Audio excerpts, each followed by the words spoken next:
like tomorrow morning.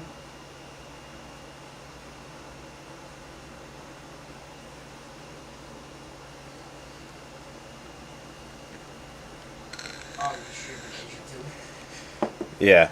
Oh. This is actually picking you up in the background.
Alright, just waiting for the Asia market to open. Let's see what we can get today. You gonna trade the actual account? Yes. Nice.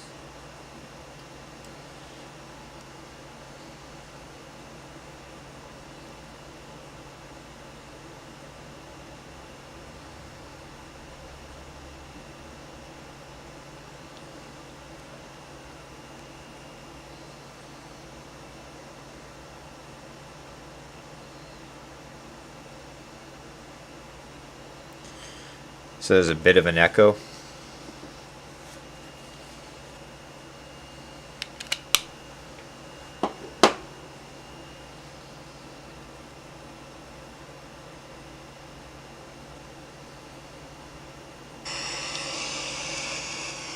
Let me take a listen now. It might be the feedback from me watching the stream, but I'm going to kill the feedback loop in a minute. So there's a bit of an echo. Yeah, so you're going to hear that feedback into it, but I'm going to kill the part of me watching the stream.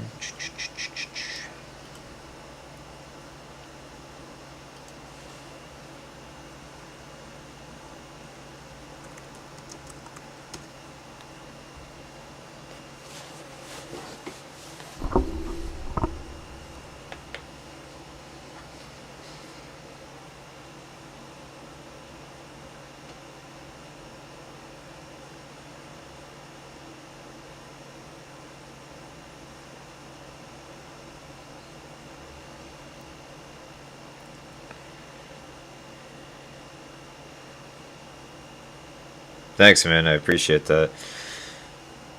If you can, click the like button on there. It'll definitely help a little bit.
2 minutes.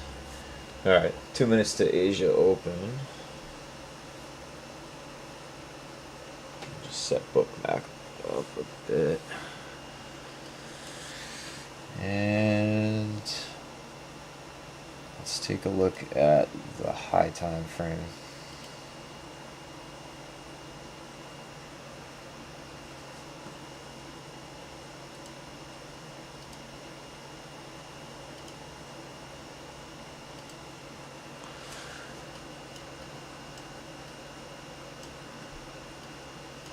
Zoom out on the 15 a little bit.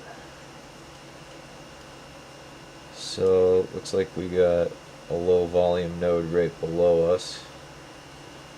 So I wouldn't be surprised to see a gap down. But you never know which way it's going to gap. And we get the 4-hour fair value gap below us. And then this swing point, which looks like 264. So some pretty good high time frame targets.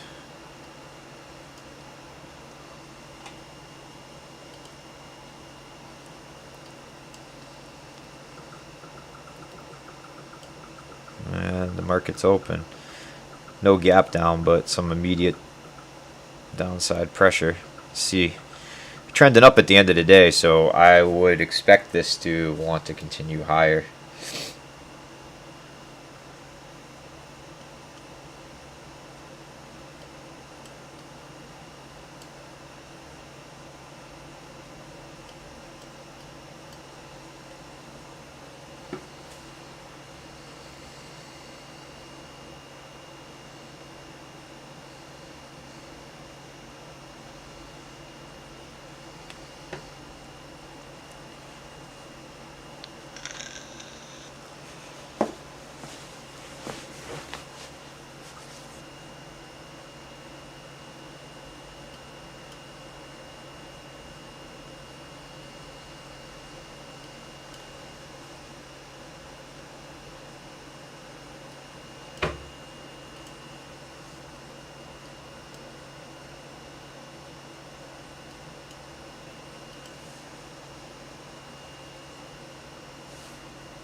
I'm getting some rejection at this level.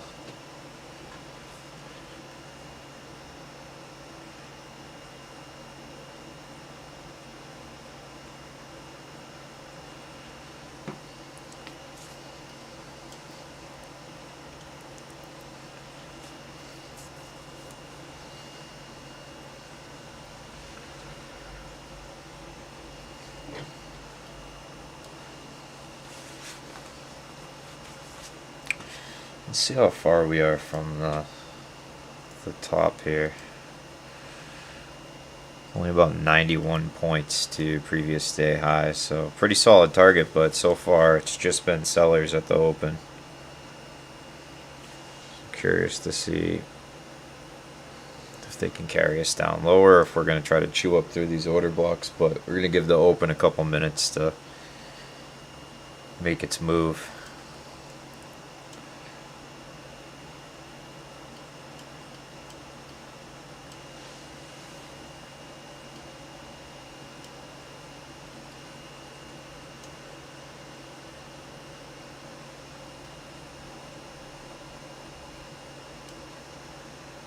Seems like there's a considerable amount of liquidity below us.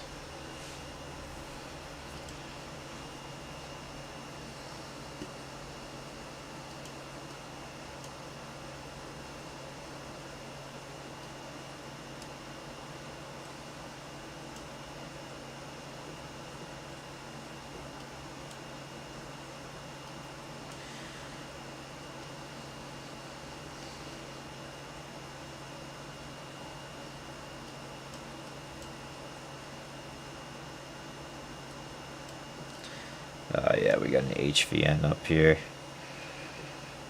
30,017.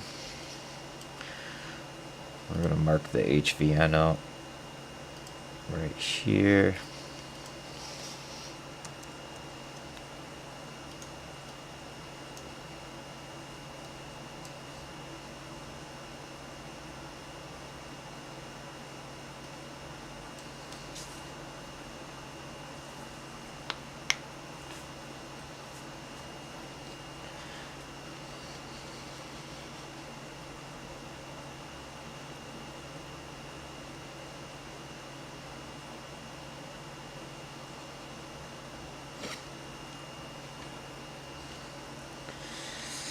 get this order block for price to push through, but I would expect it to target the HVN. So this is actually a pretty good trade from here to the HVN for a micro scalp, but not going to take it due to the order block and session just opening. But these are the kind of trades that we would take with the AMT.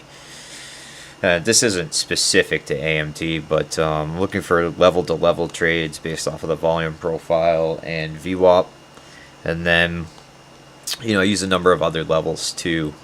Major levels like Asia Open, previous day close, New York Open, London Open, Midnight Open for the midnight mechanical retracement. Previous day close being one of the more important levels. So basically what that's going to be is the closing price of the New York cash market. So you can see the top of this 4 p.m. candle on the 1 minute. This is going to be the price that we closed at the New York session. So everybody thinks of the New York session ending at 5 because that's when the regular, or that's when the market closes rather, but regular trading hours are until 4. So the New York cash close price and where we are in relation to it has a lot of significance. So right now we're trading below New York cash close, but we're also trading in the bottom of this HVN. So I would expect this to be a valid target if there's still buyers in the market, but too early to tell, so not necessarily looking to place a trade just yet. I want to see what happens here, but obviously previous day high and weekly high is going to be a huge target. So we're going to look to potentially enter into a buy up here. And I'm taking this trade on a live account.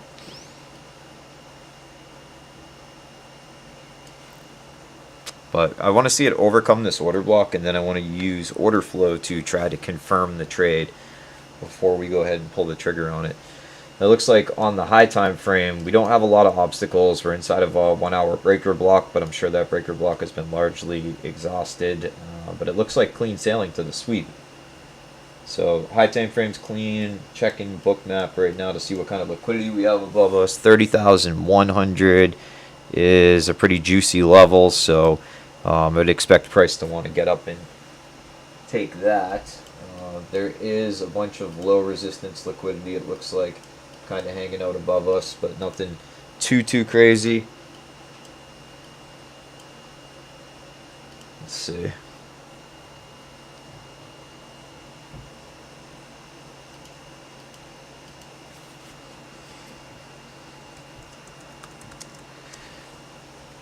Yeah, John, sometime when you have a few minutes this week, let's hop on a one-on-one. I'll show you how I'm using the volume profile and VWAP. So I've been trading volume profile and VWAP for like probably about 6 months. I learned it relatively early on when I first started trading, and I've picked up some pretty cool tricks with that. Most notably, I would say check out either failed auctions or trading like HVN or LVN rejections. Those are pretty good. But yeah, volume profile and VWAP are like the foundation to auction market theory. So it looks like so far, until otherwise shown, it looks like the market is a little bit bullish. Not massively so, but we're really not that far from previous day high, and there's a lot of liquidity sitting at 30,100. So I'm going to expect price to try to come up and take a bite out of this level. But the way that I trade, I'm basically trading smaller scalps, right, like 20, 30 points from level to level. So I basically want to see us come up close to previous day close and then take the trade from previous day close right through the sweep for a little bit higher probability.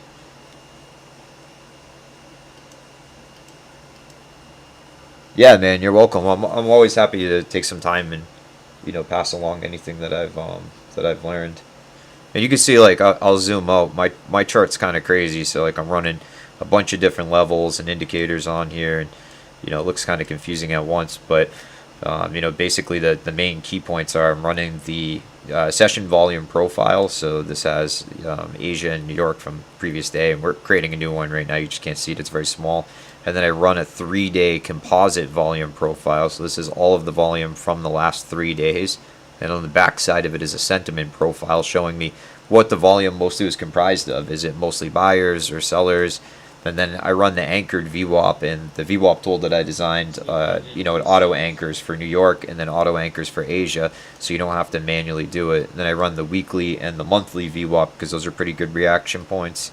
I run an order block indicator. I run one that marks session highs and lows, and then I just take the typical, typical AMT levels like previous day close, Asia Open, New York Open, London Open, Midnight Open.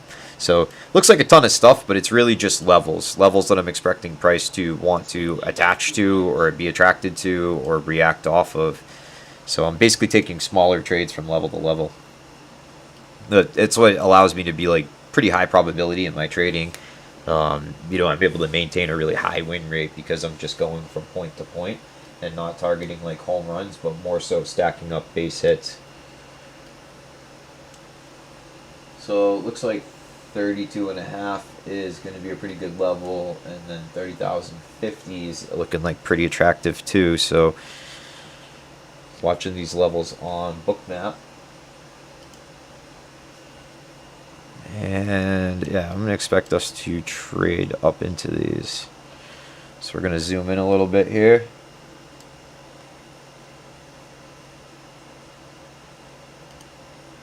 Sweep MNQ buyers. I just kind of want to see us clear this order block a little bit, even though this is going to reduce this trade by a bunch. I'd rather be safer than sorry. But yeah, no, you're absolutely welcome, man.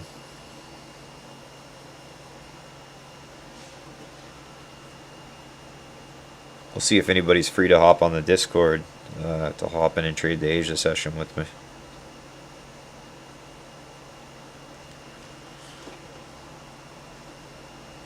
This is looking pretty good for longs, though. What I will say is, like, CVD is looking pretty bullish. I'm watching the candlestick CVD chart, and it's climbing. And order flow looks pretty bullish, too. But the volume is so low from 6 p.m. to 7, just Globex open, that, things can change pretty quick. I would expect if we don't take previous day high before 7, then, when Tokyo comes online, there's a pretty good chance we'll push right through that level. We'll have to turn up the contrast on Bookmap. So I'm looking for us to trade up to 30,050 right now. That's the next big liquidity pocket. It looks like we have 132 contracts sitting there on Bookmap.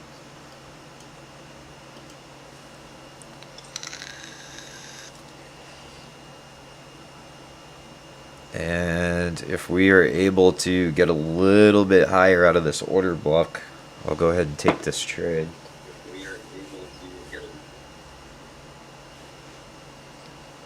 Hey, what's up, man? Hey, what's up, man? How are you doing? Hey, I'm good. How are you, bud? Good, good. You trying to trade Asia? Yeah, I think so, man. Give me 1 sec here. I'm gonna switch the audio to my earbuds so you don't echo on the live stream. Alright, there we go. I just want to ask the live stream real quick. Hey John, are you still able to hear me okay?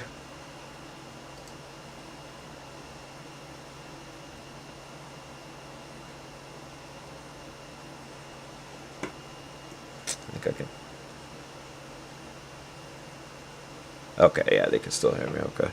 Here, let me I'm gonna share my screen in Discord too so you can see what I'm doing.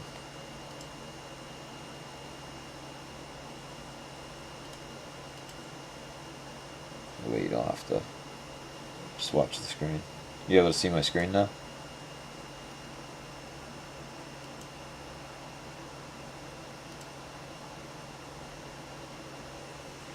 Currently looking at previous day high, previous day low, 233 in the 30-minute chart, developing POC.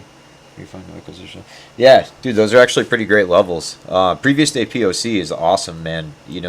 One of the things I look for a lot is naked POCs, so that's where like we form the previous day's point of control, price moves away from it, and it never trades back through that level during the session. A lot of times those are really good targets. Same with monthly and weekly point of control. So yeah, Curtis, I'm looking for a trade right now through the highs, ideally. Looking for something through previous day.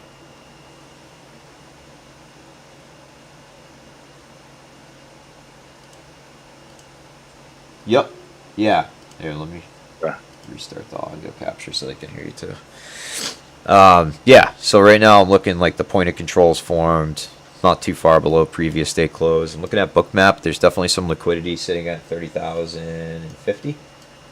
There's even more Okay. sitting above that. So I'm watching it. It sucks right now because like the first hour or so of Asia, anything can really happen because it's just Globex, ETH, you know, so it's not like there's a ton of volume, but 7 p.m. when Tokyo comes online, usually the volume will pick Okay. up pretty substantially. So sometimes you'll see like a pretty big move will happen right at that point. Gotcha. So I'm looking like just for now for price to kind of grind up through there. So there's like this order block that we're bouncing off of here on the Okay. 1 Yeah. minute. I So see it. Yeah. I think unless sellers really step in, it looks like we're going to stay bullish, probably grind up, break through this order block. But I'm not going to take a trade until we get a little bit higher up because the previous day close level is at 0.52. So that's the Okay. New York cash close. So basically the closing price from the 4 p.m. 1 minute candle. So that's like 4 p.m. is Okay. when the New York cash market's done for the day. So that level usually has significance. Price will be drawn to it and often react off of it. So I'm looking to take the trade from previous day close to previous day high. So from 0.52 Okay. through 0.69, 68, 69. 669. Okay. I see it. Gotcha. And are you bouncing between high time frames and low time frames? I mean, are you kind of just sticking to checking the 1 minute, or do you have like multiple screens up? Yep. Yeah, so I have multiple screens up here. I'll show you on Discord. Let me change stream.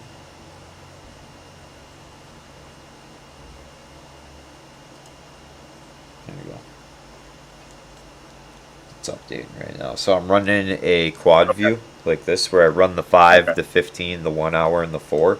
So like mostly I'm like sometimes I will try to gauge a direction overall like before the market opens or whatever for a bias, but I really like strayed away from doing that a while ago because I found like I'd come up with this idea, this concept for what I expect to happen, and then I'd get married to it and I would start finding things that support that idea and ignoring things that didn't support it. And sometimes it's subconscious, but it can be like really insidious. So the way I'm trading now, like I'm trading small scalps and I'm doing them like 20-point trades just over and over and over and over again between levels.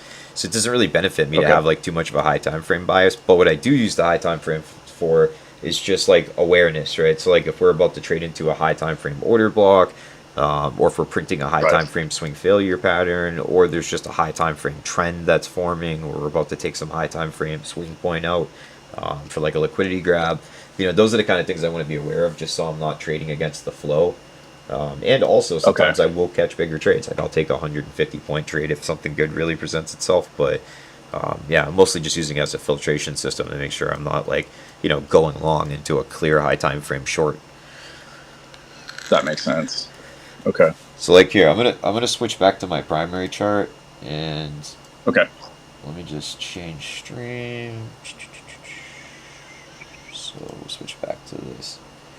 So like I use a ton of levels on my chart, and I think when people see it like right off the bat, it's like holy shit, this guy's got a lot of stuff going on. But it's like I didn't learn all of this at once. I learned it in pieces, and then I added it all in over time. Let me zoom back out so you can see. Like basically I'm running a bunch of different levels and indicators, but it's really just like I have this VWAP indicator, and I built this because I wanted to use anchored VWAP. So I wanted to anchor like a new VWAP to the 6 p.m. open and then another VWAP to the 9:30 a.m. open. So that way during each session the VWAP is relevant. So I use VWAP with the bands, and that's probably like the centerpiece. And then volume profile is next, and I run two different volume profiles. There's one on each side. So one is the session volume profile, and we're building a new one right now because each day it'll be Asia and New York in one day, and then the next day's volume profile starts. So we're building a new one over here. But then I also run like a 3-day composite volume profile. It shows me the last 3 days of trading aggregated together. So VWAP and the volume profile are going to be like the two most integral parts, but then I run order blocks. Order blocks are huge, supply and demand zones. Obviously, price reacts off of those quite frequently, rejects. It can be really important that you don't like trade through one because, it can go against you, hit your stop. So I use them just to kind of trade with the flow. And then I use swing failure patterns as a confluence. So like I'm looking for swing failure patterns as an indication of reversals. So like a swing failure pattern that happens inside of an order block. And you can see we just had one right here on the 1 minute. So we had a bearish swing failure pattern inside of a bearish order block. And it produced a move down, which looks like, let's see, I don't know how big this move was, but yeah, it was like 20, 25 points. But still, like that's a trade within itself right there. Base hit. Sure, yeah. Yeah, exactly. And then I run a number of levels. So outside of all of those things, I'm looking for previous day cash close, Asia open, London open, New York open, and midnight open. Just because they're levels that algos and a lot of retail traders use. So a lot of times you will see price get to those levels and react specifically there. So all the levels that I'm marking on my charts are places where I expect a reaction to happen. I'm looking for price to get there. Either reverse or, bounce off or, overcome it as a continuation. Right. Okay. So, and I'm basically going to trade from level to level because there's a lot of levels like the VWAP bands, for instance. Like if we're outside of band 2 and we break back down through it, now we're inside of band 2 and we come down and we break band 1, there's a chance that we're going to pass right through band 1 to the point of control, for instance. So like taking little 20-point grabs here and there are very easy because some of these levels, once price is able to overcome it and it's not a rejection, then you have a really strong confluence for continuation and they can be super easy grabs. Okay. Yeah, that makes sense. Yeah, and I found it to work a little bit better for me because like I would trade these bigger trades. Hold on a second, I might look to get in right here. I would trade these bigger trades where like I was basically, targeting 40, 50, 100 points. And, they're just a lot harder to pull off. Right. It's like, and realistically, I'm not one of those people where I can, take a loss, take a big win, make it all back and feel good about that. I kind of need like a little bit faster of a feedback loop. I don't want to lose 3 trades and then win 1 and be profitable that way. I want to win 3 trades. I want out of 4 trades, I want to win 3 and lose 1, not lose 3 and win 1. Yeah, I really think that's how I am too. I mean, it sounds great to take these huge trades, these 150 point, freaking crazy trades or whatever, 100-point trades. But I mean, in reality, just the base hits, like I said, like just the 20 pointers is great and keeps your percentage up, on your win percentage and everything. So it just makes sense. Yeah, I think it's good for like state of mind. It's good for your mindset. Yeah, mentality. Yeah, for sure. It's definitely good for your psychology. And some of these moves are super high probability. Like some of the moves, when you confirm them with order flow between levels like this, I mean, you can get 80%, 90% pretty consistently for success rates. So, that's really what I'm looking to trade is like, I don't want to trade things that have a 60% win rate. And then it's like, if you have a strategy that has a 60% win rate, that means that you're getting 60% when your execution is flawless, right? When you don't make any mistakes and your psychology is perfect. And that's not really the case. Most of the time, it's not going to be perfect. So that means you're eating a little bit more than 60% often of a loss. So, it's like those can add up fast, and then it's easy to go on tilt and revenge trade. But this is why I love trading Asia. Like these little level-to-level trades are super easy to pull off a lot of times. The only reason I'm not taking this now is because of this order block. Like I don't trust it not to continue to reject out of the order block because the order block, it's just so low volume right now. Like there could be significant end-of-day algorithm positioning that made this order block for all I know. Right. Yeah, to be honest, my charts look identical to yours, actually, because I have everything set up exactly the same. So, I just started using order blocks. So, order blocks. I mean, dude, those I never used them before. I guess I didn't really have like a great understanding of them, but man, they seem to be very powerful. Just work very well. So, no, absolutely. As a comp. Yeah. And you'll get to see like which order blocks hold the most weight and which ones are most likely to produce a consistent move. But usually like a good rule of thumb is the more aggressive the move was or the longer the move went, or if the move originated from like a sweep. So like we come down, we sweep previous day low, and then we bounce off and form a big move. Right. You can actually see one of these earlier in the day in New York. I'm gonna zoom out for a second and I'll show you. But like there was an order block down here that we reacted off of multiple times. So like, let me go back. Yeah, so it's the ones actually, that get touched yeah, it's off the chart, seem right? to be the most. So like there was an order block down here that we reacted off of, but you know, we formed an order block right here, and when price came back, we reacted off of it, and then we reacted again. So like if it's an order block that forms a huge displacement move, like the order block that's down here now, I would expect that to cause a pretty good reaction when we come back to it. But if it's just like a random order block in the middle of nowhere, a lot of times, yeah, you're not going to get the same move. We might trade through it, you know, whatever the case. And even still, even if it is a super aggressively formed order block, if, you know, the market's really bullish or really bearish and there's significant volume, we'll chew right through it anyways. Right. Okay. So, but the way I look at it is like most order blocks, you're going to be able to get like somewhat of a bounce off of it, even if it's just like 20 or 30 points. If you're targeting 20 or 30 point moves, you know, it's a free grab, even if you just get a little reaction and then price trades through it anyways. So I'll try to like, you know, enter at the 50% mark if I can of the order block, and then set my stop loss right on the other side of it.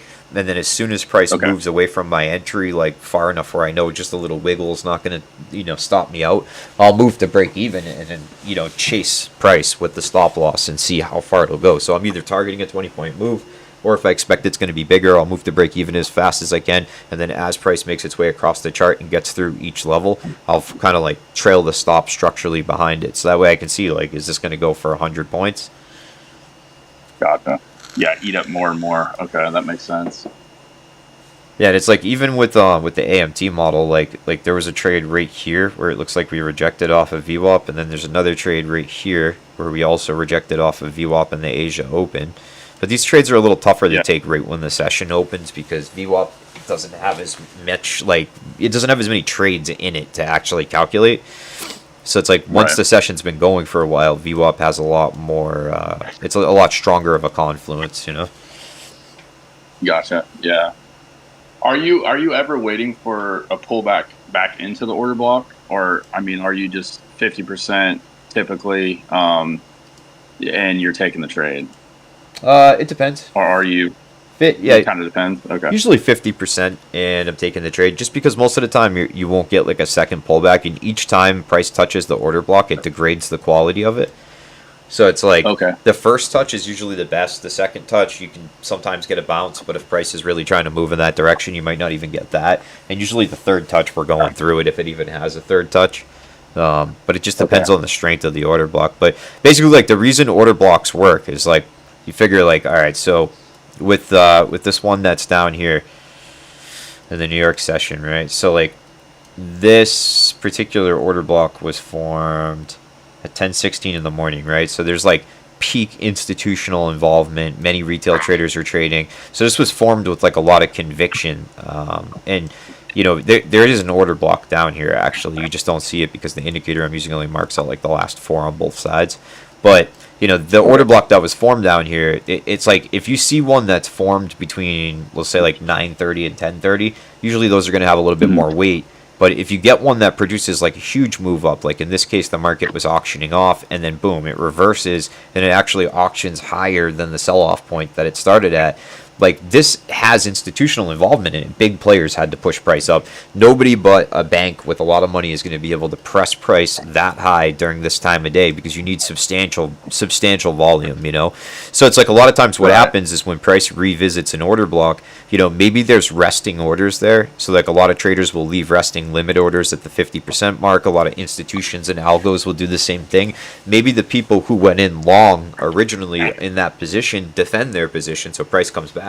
Okay, we're going to go below our break-even point. Let's start buying again. And they have money and resources to actually be able to do that. They start buying and they move price. So it's like, you know, many new traders are entering. Many traders that are already in trades are adding to their positions. And then at the same time, there's a lot of traders that are expecting the bounce right there, and a lot of algorithms that are expecting the bounce. And then the last part of it is anybody that was short on the move down to the order block, a lot of times that's going to be their take profit, because they're also expecting there to be a reaction. So when they take profit on their sells, their market sell orders become aggressive market buy orders, or they become market buys. So you get a lot of people taking profit, a lot of traders entering, a lot of people defending their positions, and it all happens simultaneously, and that's what causes the reaction. So the more like obvious order block is, or the stronger the move away from it, the more likely that you're going to have that series of reactions at it. Okay. You know, as opposed to like this order block that we're in right now, even though it looks like we do have a few touches of it and it's kind of held up, you know, this would be an example of an order block that I would normally consider to just be like arbitrary, because it's formed during 4:10, you know, it's just 4:10 p.m. It's kind of a low volume period of the day. You know, the cash market's closed, and it's just a random 1 minute order block. But, you know, some of them will still get that same reaction anyways. Okay. Yeah, and it's been touched a few times, right? So I mean, it you said it gets degraded. You know, the more and more it gets used, essentially. Yep. Yeah. So every time it gets touched, you know, some of the orders that are there, any resting orders that are there have already been triggered, and then anybody that was going to add to their position probably already added to it. And it just gets to the point where, you know, people are no longer willing to participate in that specific zone, and then you'll start to see a change up. And you can actually see too. I'm going to switch this. Let me change the stream one more time. I was just looking at it on the 5 minute, and it's way more. You see the 5 minute chart up here in the upper left hand corner of my screen? Oh, hold on, it didn't load. Hold on, let me switch the stream. High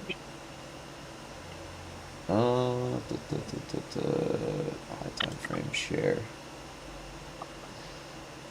See if Discord will load this thing. That's so weird. I don't know why it's not trying to load. But on the 5 minute, anyways, earlier today when we came down for that order block that I was showing you during New York, it literally on the 5 minute formed an order block and went right to the 50% mark. Okay.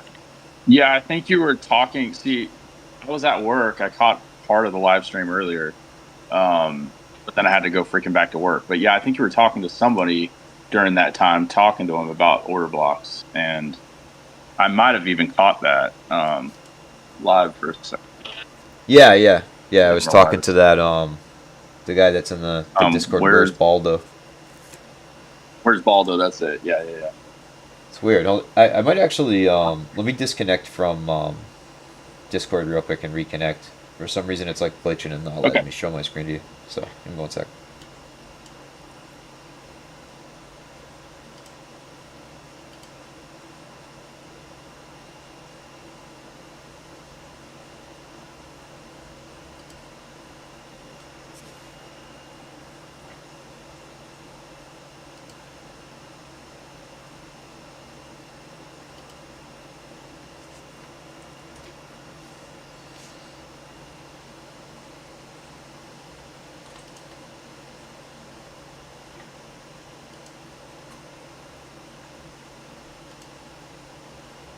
Alright, there we go. You can hear me? Yeah. Let me see if it'll let me share my screen now. Yeah, here we go. So weird, dude. Shit. Stream ended. I don't know what the hell is going on with this. It's got to be something to do with me being on OBS right now. But regardless, I mean, you can. Is your chart set up the same way because you clicked that link that I posted to TradingView? Yeah, exactly. That's okay. Your exact setup, basically. Yeah. Yeah, so you're looking at the same thing, anyways. So. Yeah, the exact. My screen's up on YouTube at the moment, anyways. Too, you can check it on there. It's just got a little bit of a delay, but I mean, if you're looking at the same thing, it's not super important. Oh yeah. Okay. Now I know though. Next time I go to multi-stream like that, I'll not switch it back and forth because it was working fine until I changed it back and forth 900 times.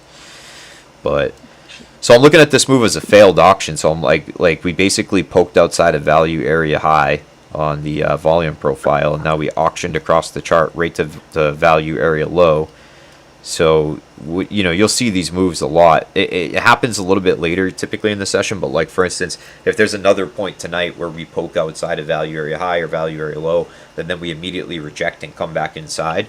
Those trades from for instance, if we were to break value area low and then turn around later, the trade from value area low up to value area high, those can be really good, or value area low back to the point of control. So failed auction trades have been Okay. great in the Asia session. Like you can catch some monster moves like that. Because basically what's Is it happening does is, it put okay. kind of so it doesn't work as well right now because everything's kind of bunched up. You got the VWAP on top of the point of control, on top of the volume high and lows. That like Yeah. everything's kind of Yep. consolidated, right? So it needs to spread out and okay. Yep. Yeah, that's essentially it. And then, I'm also looking at it as like this, right? So, like the volume profile is constantly being recalculated. So I want there to actually be like a significant amount of volume in there. Like where value area high is being represented right now might not have been there when price poked outside of it. You know what I mean? Like it probably recalculated because of the trading that's happened since. So like once some significant Right. trading has happened, the market's been open for 30, 40 minutes, an hour or so, there's a little bit of volume. Value area high and value area low stop jumping around every 2 seconds. And then it's like, okay, so when you Okay. see price break outside of one of them, basically what it is like with auction market theory, you're always looking at price to be either balanced or imbalanced. And it's always moving between fair value or price discovery. So fair value would be like where, the market's balanced, the volume profile is nice and even, it's got one big central middle point like it does right now. Like this is a balanced volume profile where we're basically just rotating around the point of control in VWAP. There's no real big directional intent. So now what happens is we break outside of the value area and price fails to find acceptance. So that means where we come outside of value area high and buyers can't really take it any higher, and then it breaks back down into the value area. A lot of times what you'll see is when it breaks back down inside, it'll have enough momentum where it'll cross the whole value area, and it's almost like price leaves fair value, doesn't find acceptance, it gets pulled back into fair value, and then it pokes out the other side looking for acceptance there. So it's like, is fair value up above? Nope. Maybe it's down below. Let's go check down there. Oh, nope. And then back to the middle. And you'll see this like in a balanced volume profile, which we used to get a lot during Asia, and I suspect we'll get a little bit more and more now that the war is winding down and it's less like news driven. Is you'd see price would Kind of poke volatile, outside yeah. of value area high, not find acceptance, turn around, cross the whole value area, and then do the same thing on the bottom side. And it would literally just go back and forth sometimes in a session where you get like 3, 4, 5 failed auctions in a row. Okay. So those are, kind of magnet thing back into the center. yep. Yeah, so it's More or less, yeah. most likely to revisit the point of control. So usually Okay. I'd wait for price to break outside of value area high, for instance, and then once I could tell that it failed to find acceptance, I'd watch it cross back through value area high, and once I was sure that it was going to close on the other side of value area high, not just come down and reject and then continue higher, then I'd say, all right, let me short this. I would short it, enter just on the inside of value area high, ride it down to the point of control. I would move my stop to break even on my entry, and then I would wait to see, is it going to cross the value area to value area low, or is it just going to get to the point of control and rotate around and come back up and take out my trade? So that way it's like at the minimum you got from value area high to the point of control. In a best case scenario, it crosses the chart and goes down to value area low. Okay. And so what's stronger, the point of control or VWAP, really? I mean, is the point of control really that strong? Yeah, I would say the point of control. Yeah, definitely the point of control, because the point of control is representing the price where buyers and sellers agreed that it was fair value. So like that's why the most trading happened there, and that's also why like high volume nodes on the volume profile will attract price. Because like a low volume node is representing a price or an area where buyers and sellers didn't even want to transact at all. So there's like no volume there. So when price comes back to it, it's like a couple of different things. Like one, it doesn't have price acceptance. Like nobody wants to trade at that level. And then two, because there was no trading that happened there, there's not like a bunch of resting orders and liquidity and, passive buyers or sellers sitting there. So it tends to just move faster through those areas.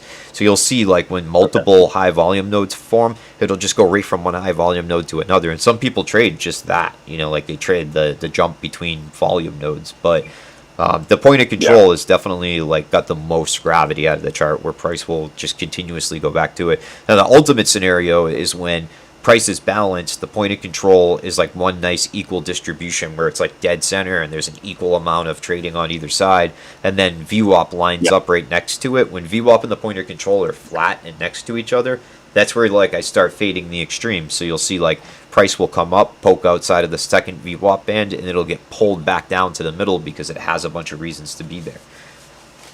Right. Okay. So it's like the algos are always trying to move price back to VWAP anyways, or sometimes it's just inadvertent, right? Like price gets too far away from VWAP. Say price is going up and it's far away from VWAP and the market's balanced, right? They'll just stop buying and then naturally price will drift back down. So they're trying to transact at VWAP, and then the market itself is trying to transact at the point of control. And then a bunch of traders are seeing these levels and also, placing their trade decisions based off of that. So price ends up tending to gravitate back to it, but it's more likely to come back to the point of control than it is VWAP.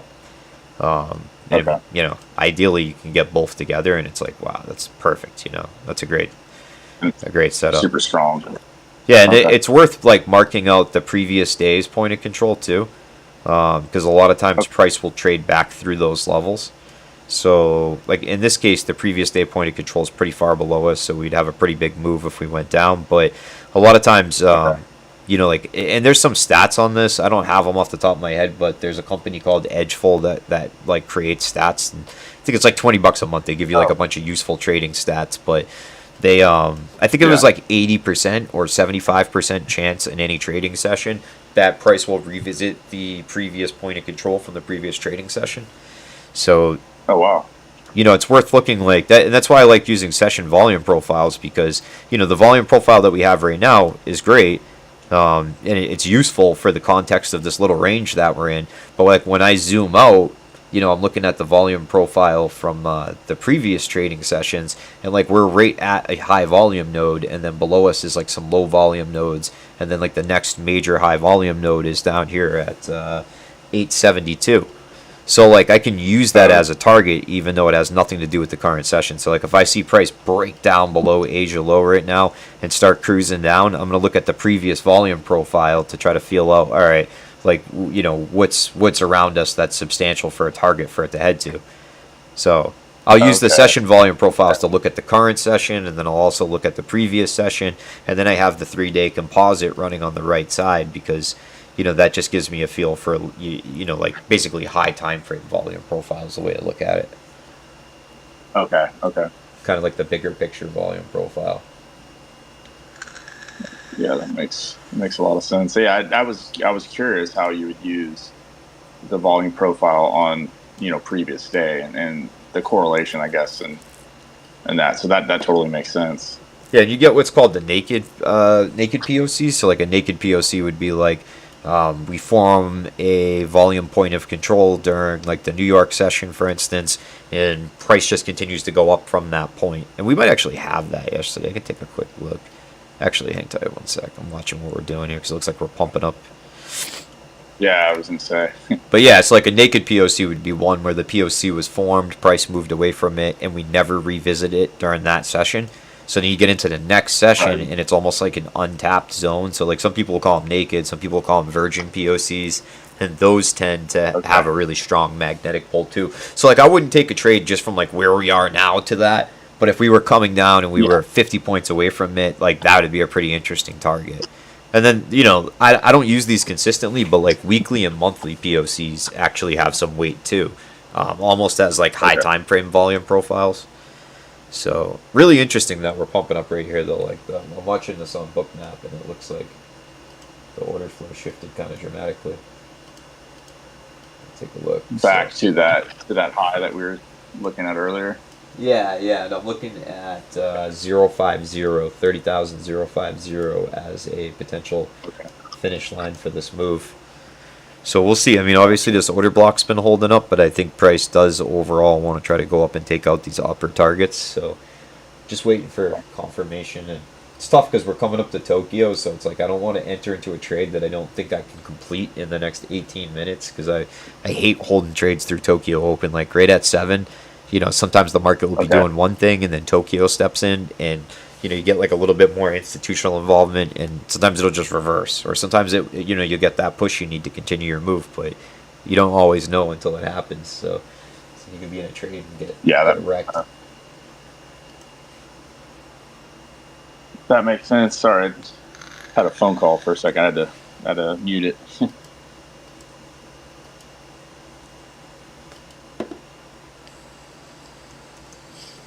You're still there, right? Yep. Yeah, I'm still here. Sorry. Okay.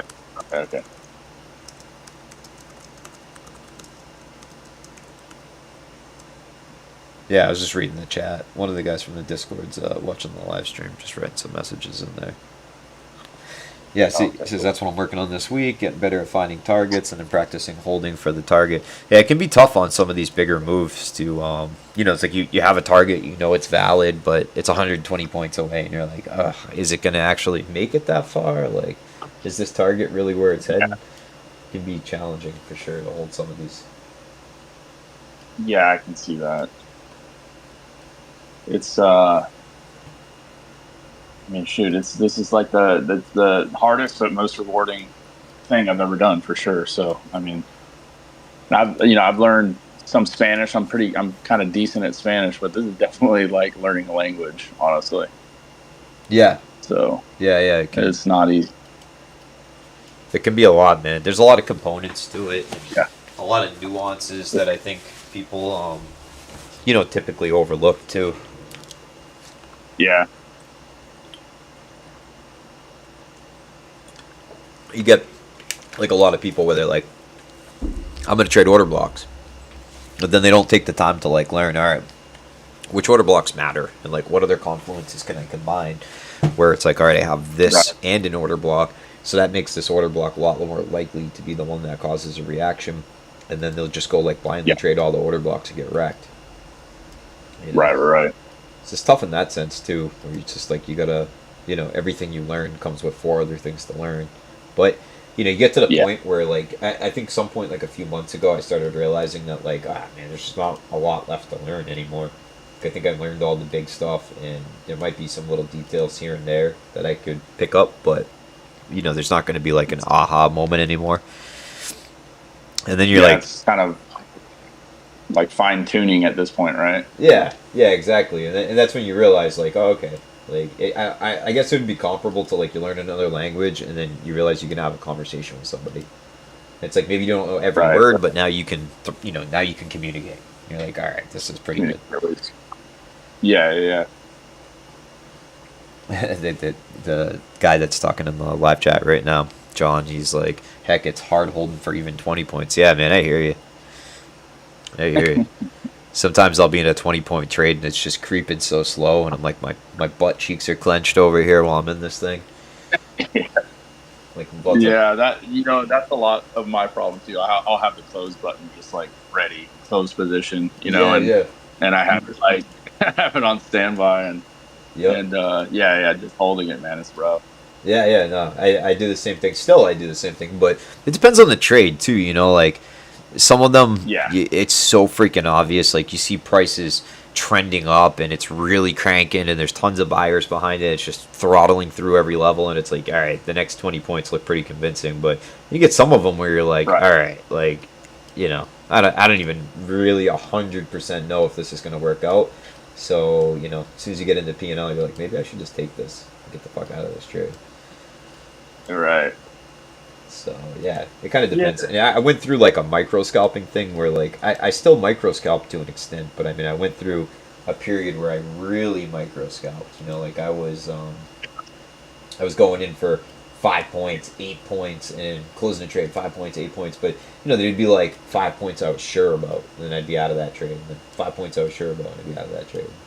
Did that for a little while. And it works out, but it's like, if you don't learn to hold on to some of them for a little bit longer, then you end up in a scenario where like, you'll win a bunch of trades because you opened them and closed them in profit, and it looks great, but then you get like one outsized loser, and it wipes out the last 20 trades that you did. Yeah, I think that's definitely been kind of my issue. Is that and then realizing like, why should I hold on to this trade? So I think that's like the bigger question is, why did I get into the trade in the first place? So making sure that I got into the right trade and my strategy, is being used and utilized, and I know kind of what price is targeting, instead of just getting out right away as soon as it pulls back a little bit, I guess just being comfortable and having that understanding of, okay, I know I'm in the right trade. It's going in my direction, and it's going to target, X number or liquidity in a certain area. Yep. Yeah, it's funny because Guy in the chat right now, he's going, I have no problem watching price go straight into my stop, but holding for a target is twice as hard. And it's like, yeah, that's a huge psychology thing, man. So I had to, go through this myself, but it's like, and I still struggle with this sometimes, but like not wanting to close the trade or not wanting to accept the loss is basically what's happening. And it's much easier. It's almost like the same fear is why you don't want to hold it to your TP, is like you don't want to take a loss, and you're so scared of taking the loss that you end up allowing the loss to become much worse because it doesn't become real until it hits your stop loss or you actually hit the close button. But it's like you could have an 80% win rate, hold your losers too long, and still blow your accounts. And I've definitely been there. So getting used to saying like, all right, let me close this trade out and take a small loss that's going to be very easy to recover from because I have a good win rate is really going to be super beneficial in that situation. Like sometimes it's just like, all right, whatever, I lost $50, I lost $100, but it's way better than losing $200. And if you have like a pretty decent win rate, you'll just recover it. A couple more trades later, you're back to normal. And slowly over time you get desensitized where it's like, who cares about this loss? It's just one loss or two losses or five losses. Like I can recover from that. But I think the biggest thing you can do to get past that is just trade the same position size on every single trade. Like, don't vary your position sizes. Because if you go in, like, 1 micro on every trade and get used to overcoming that, then even if you lose money, as long as you have a decent win rate, you'll recover pretty easily. You don't have anything to really be worried about, and it makes it a little bit easier to accept. Yeah, on the psyche, I guess, right? I mean, definitely helps out. That makes sense. Yeah, exactly. Just to just to kind of recalibrate yourself. Yeah. John, if you want, you can hop in the voice chat on the Discord and chat with us.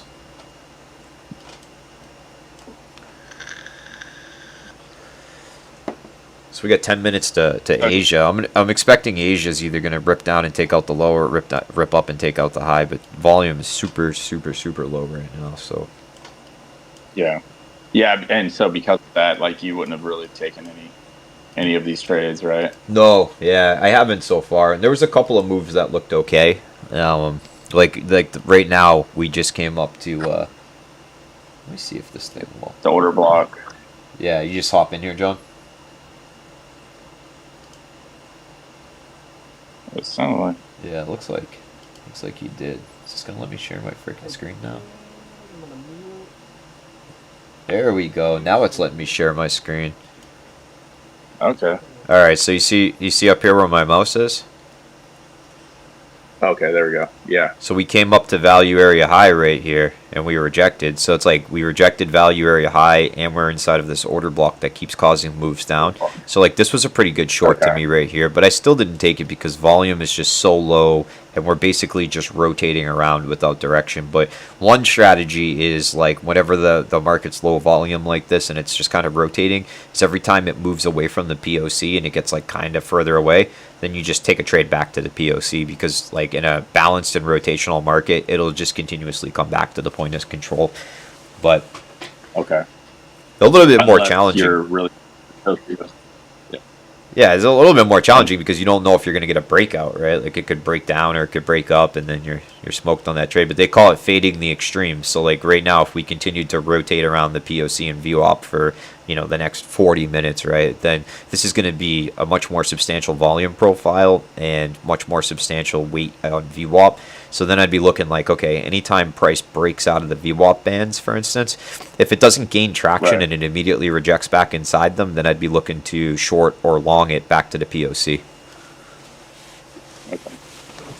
So I'd basically use the VWAP band as like a determination, like, is this breakout likely to gain traction, hold, and continue, or is it just going to immediately reject and come back inside? And if it's going to immediately reject and come back inside, then I'm going to fade the extremes back into the center.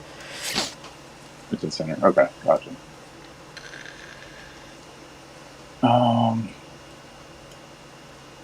So I guess unless it's the Tokyo, right? Like you said, $70. So like, yeah, kind of hold up on that and wait. Yep. Yeah, because we'll see when Tokyo comes online, it might just break out of this, or maybe it continues to rotate. And if it continues to rotate, great. It's going to be some friggin' easy trades in here, But if it breaks out, there might be couple good trade opportunities there. But I'll be super selective. Like sometimes Asia opens and there's 3, 4, 5 wicked clear cut trades, and I'm in there, right away. And then there's a lot of other days where it's, super slow and it's just rotating, and I'm going to wait for like that 1 or 2 perfect moments to try to jump into a trade. Gotcha. And that was a hard thing for me to learn too, is like sometimes it's just not worth trading some of these markets. Like it's okay to sit some of the markets out and just say, you know what, like this isn't what I need or want, or it's not looking optimal. I'm not going to like force a trade. Let me just sit it out. And I think that's like the number one way that people can make money, is just by not losing money, right? Like just being very selective and cautious about where you place your trades. Because like most people, if you were able to remove their losses out of the equation, they'd be extremely profitable. It's not because they're not picking good trades when they do. It's because they're taking, losers that were probably avoidable.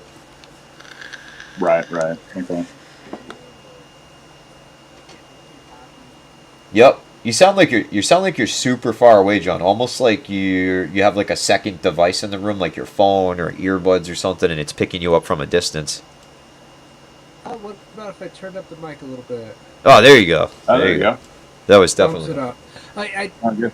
I'd had somebody tell me that the sound of my fan, the room fan, Oh yeah. was overwhelming. So then I always turn down the input. But does this sound about right? Yeah, this sounds a little bit better. You maybe even a notch higher if you have the ability to. Okay. Yeah, man. I can barely. It's a little bit higher now. That sounds great. I can barely hear the background sound too. Like I can tell there's something there, but it's like barely perceptible. Yeah, my audio, or like the rig is just all weird equipment hobbled together, so I'm never sure if it's gonna work or not whenever I get on a Zoom call or something. Yeah. I'm the same way, man. I mean, I got YouTube open. I'm on the Discord on my phone. I got the Discord on my. It's a little bit chaotic here too. So 15 different volume sliders everywhere, trying to figure out which one's muted. I'll give you guys a snapshot of the setup. I just put all this together. So I was running a laptop with 2 monitors and a tablet, but I had to get a second laptop to run like the order flow tools and the stream. So I finally just got this all set up the other day with the streaming gear and stuff, but just dropped it in the chat. Oh yeah, nice, man. After a few months, like I was, just working with the laptop for ever, like the laptop on my phone. Yeah. Finally decided to pull the trigger. trigger. It looks professional. Yeah, thanks, man. I appreciate that. Those stupid arms for the laptop, man. Out of all the crap I've assembled in my life, that thing was one of the most miserable things to put together. You think it's just an arm? Yeah. Those Chinese instructions beg to differ. Brutal. That looks good, though. Are you pretty comfortable now? I mean, I know it's been, like a few weeks that you've been, like, full-time, right? Or has it been a month, I guess? But, yeah, are you, like, kind of... Yeah. Feel good about it and everything? Yeah, I do. It's a little challenging at first because like the income I had from the solar business was, pretty substantial for a long time, and it's like I'm foregoing that to do this, and it's going to be, an immediate drop off in cash flow just for the short term. But yeah, I just upped my live account literally today. So I added some money and wired some money to them over the weekend and just increased the size on it a little bit, and then start to look to take some bigger trades as we go through the week.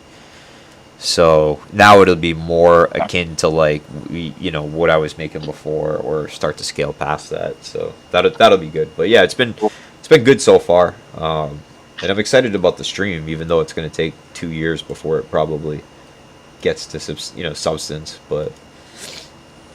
Yeah, that's kind of just how YouTube works, I think, right? And all that. Yeah, it just takes forever. And it's one of those things like, if you don't start it, you're obviously never going to get anywhere. So, it's going to be, it's like when you get into it, okay, I'm going to do this, and I'm going to do it for like 2 years before I really see any kind of results out of it. But if I don't do it, I'm just never going to get there anyway. So I'm going to pull the trigger somewhere. Right. Yeah, I usually don't trade this time of day, but I saw the little notification on Discord, saying, went and looked, and you said you were jumping on. I was like, hey, man, let's go like it and make a couple comments, and all of a sudden now I'm like trapped. I'm like, this is fun. Oh man, that's awesome. Yeah, we're on every morning during the New York session, and then I'm gonna start doing the weeknights.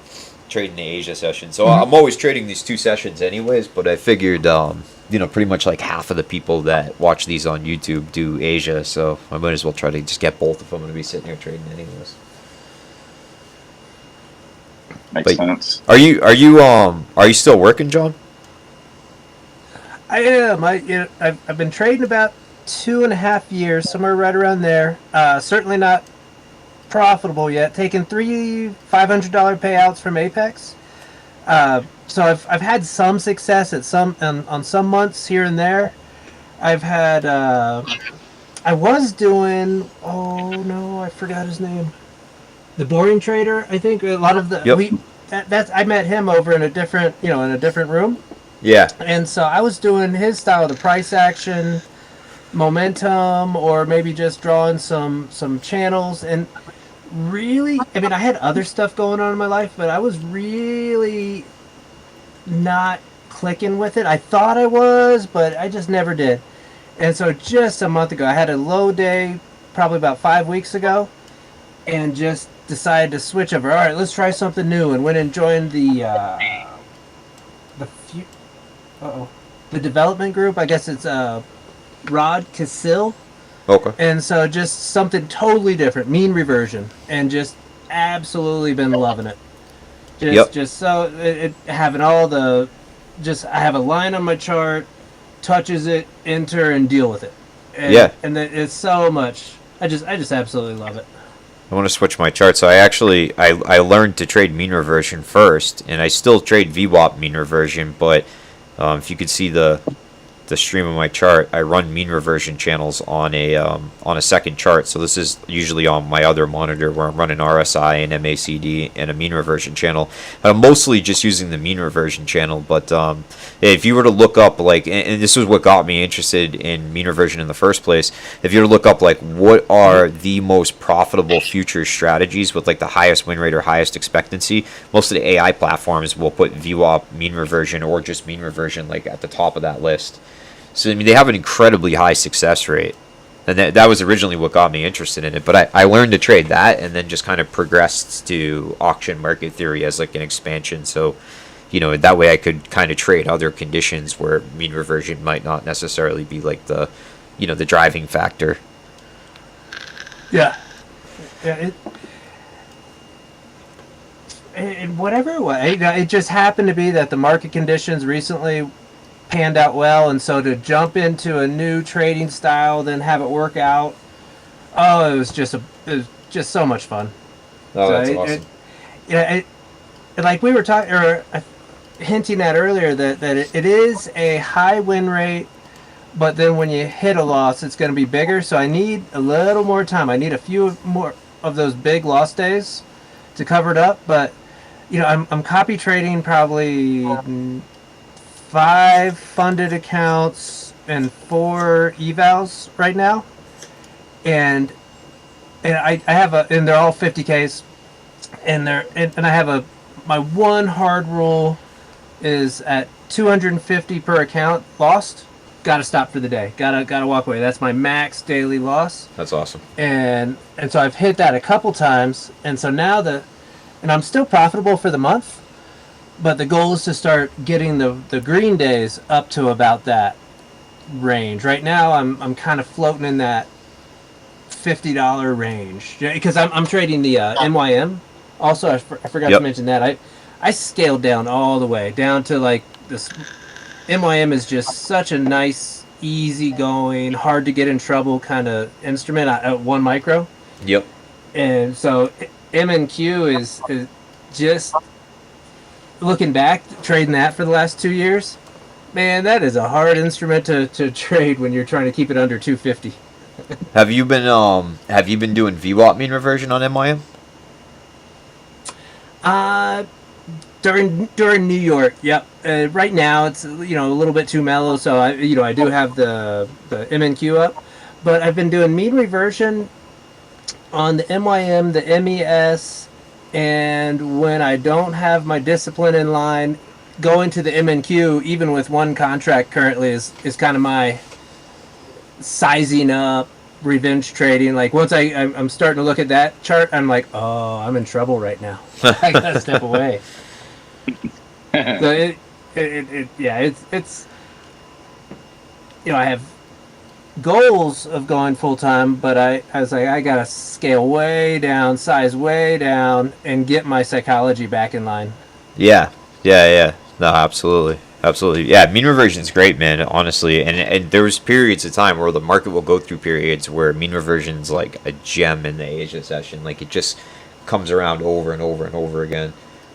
So a lot of good opportunities with that. But, it was like I when I learned the mean reversion, I was like, oh, this is the golden ticket. All I have to do is wait for balanced markets. And then, I'll trade mean reversion, VWAP mean reversion, or I'll do like failed auctions, or I'll trade like VWAP bounces or something. That works out pretty good. Don't get me wrong. Like you can do that. And I would run like a quad view where I'd have like, NQ, ES, YM, and gold.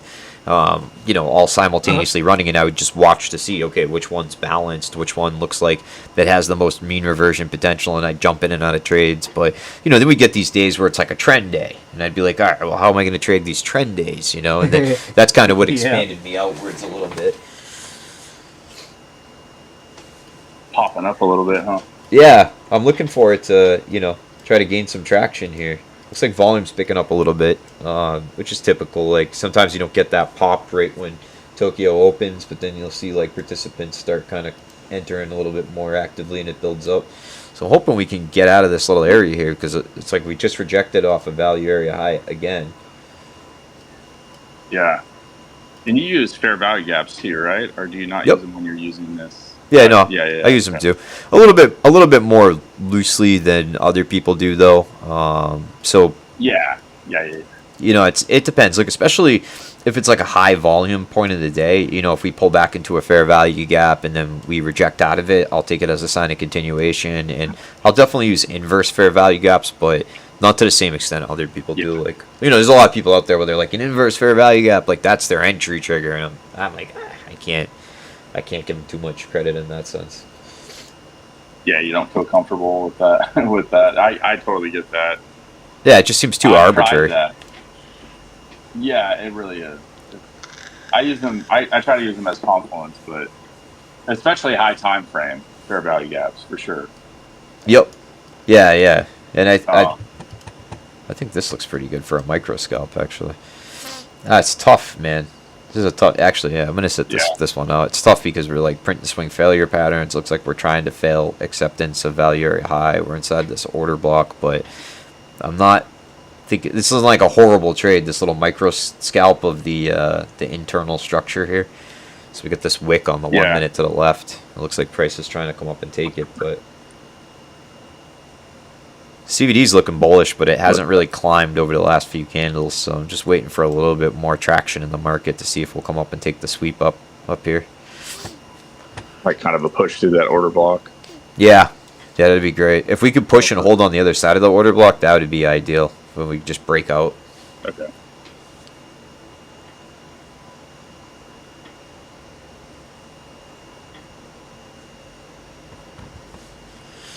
Interestingly enough, too, like this move right here, this swing failure pattern that produced this move down, this was a swing failure pattern on the 5 minute, and that was a pretty good move. Yeah. Yeah, it went all the way through, right? Like you were talking about, cut through the VWAP. Yep.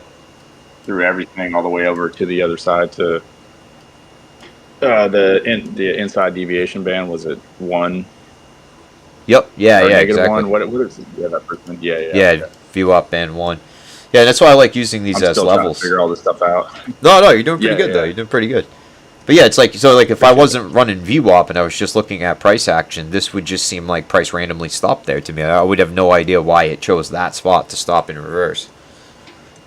Right. So it's like by running the VWAP bands, like now that has significance to me. Like I'm going to see this right at this green candle down at the bottom and be like, well, this is a rejection, a VWAP band 1 rejection, and I'm going to start looking for longs from that point. A lot of people enter right at that moment, but usually I'll wait for some confirmation and take a smaller trade that I'm more certain about. Gotcha. But yeah, one of the things I was thinking about, because you were asking, like, how has it been since you went full time with this, and I think the Yeah. better way to answer that question is like, you're always worried that you're not ready, and it's because you're not. And you just gotta take the leap at some point and say, all right, screw it, like I'm gonna do it. Yeah. Yeah, I'm Yeah. lucky with my Go day ahead. job. I'm able to trade in the morning, and so kind of waiting for that moment to look at it. We're like, it's kind of silly going to the day job when I just did this over the last 2 months, or Yeah. Yep. waiting for it to be obvious. Yeah, and that's Yeah, that's I'm that's what I'm it so is. envious. Yeah. That's what it Go is. ahead. Go ahead, man. No, yeah, go ahead.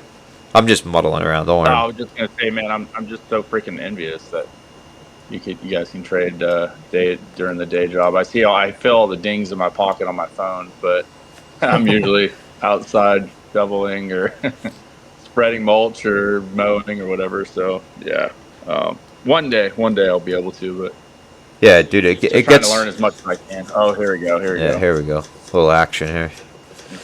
So it looks like we're gonna Popped sweep up, this high. I was gonna enter on this, but it's too late of an entry now. So I'm gonna watch this though. Let me try to reset the bracket order. It looks like we're gonna come up and take this 0.5 level right here. Let me just see if buyers actually stay in this move. Switch to the other computer. Yeah, it looks like it wants to grab this liquidity at 0.50. Okay. See if we get a pullback, because we just poked outside the bands, but Mark that too, 050. sellers are pulling it back. Ooh, big rejection.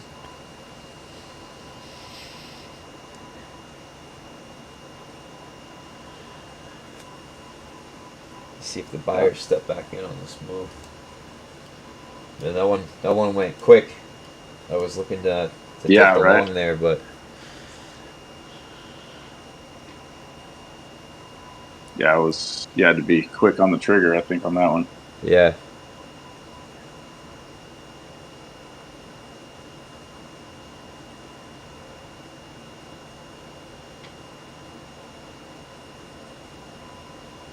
Looks like buyers want it. I mean, they're trying to climb it up, but this is just so low volume right now.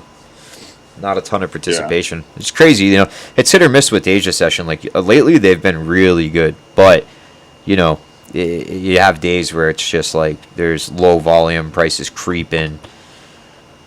Yeah.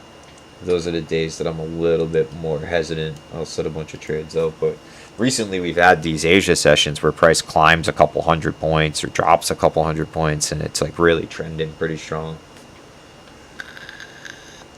Yeah, which is not super common, right, with Asia? No. Is that right? Yeah, we've had like a bunch of different, between like the war news and then the tech earnings and the different tech news, like things have been really active lately. So this fair value gap is that inside of a breaker block? Is that? Yep. Yeah, correct? so we'll see. So see what we get right like here. A typical rejection point. Yeah.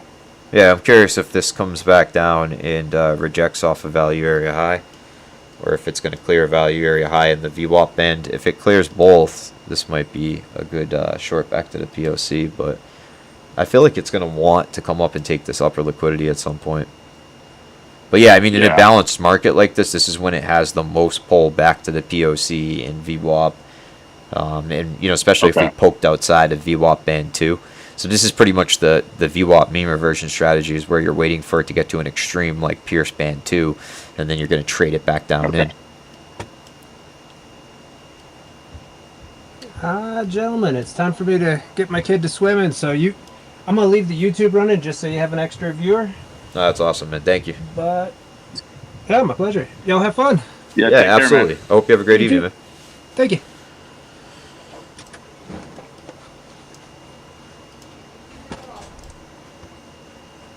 Alright. Yeah, so it's. See what we get here.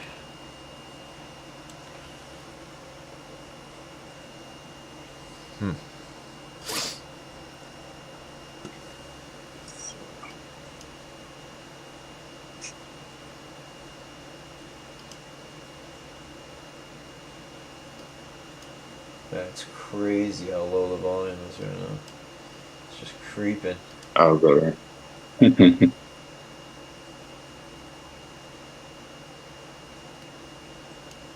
just kind of gonna sit there for a little bit, probably.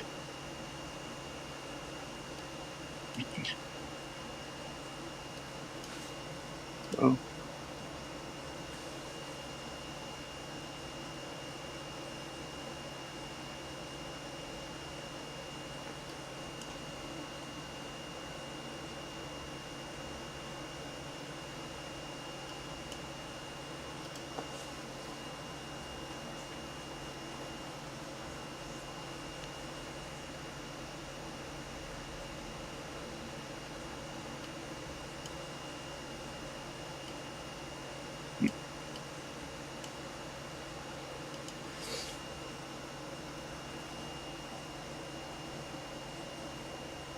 So it's like rejecting off a value area high, but not getting a ton of buyers stepping in either. Looks like it wants to creep higher though.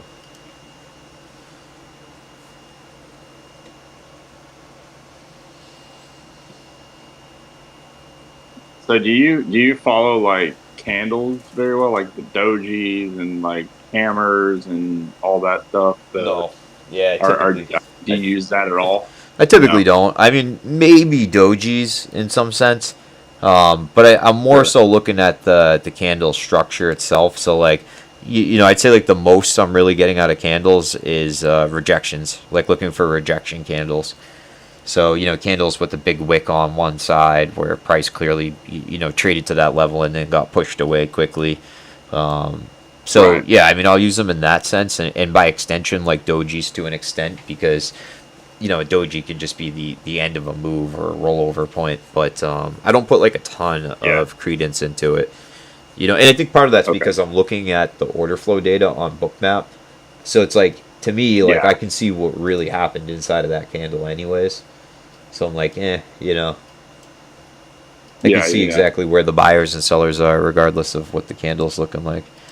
So I was watching to see if this would break down lower. Don't think it's going to, so this looks like it wants to continue higher. Looks like buyers are in control. It's weird how it's got so much hesitation at this section, though. This is what's making me a little bit apprehensive about this, but I think it is more likely that it comes up and tries to take that 050 level. So I might enter this long, but I don't like the weird low volume, like apprehensive movement type shit.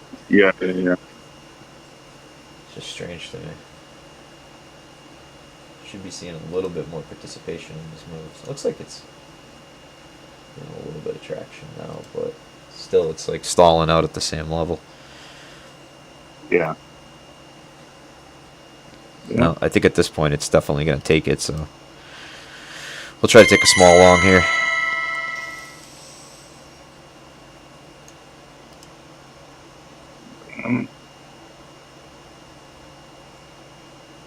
I had to turn that sound off of my computer. My wife said it sounded like a horror movie. Oh, yeah. It is kind of an ominous sound, right? Yeah, it was a little bit.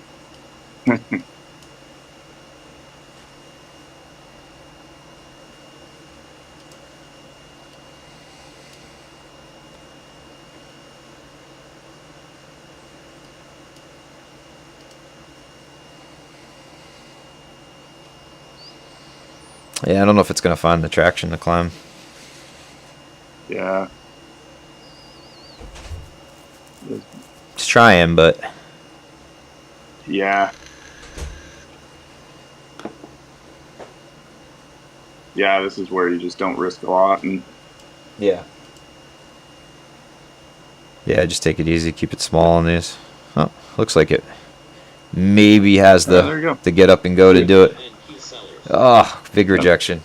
Did for a second. Yeah. Big rejection on that. Yeah, I think that was. I mean, we'll see if they bring it back A up, sign. here, but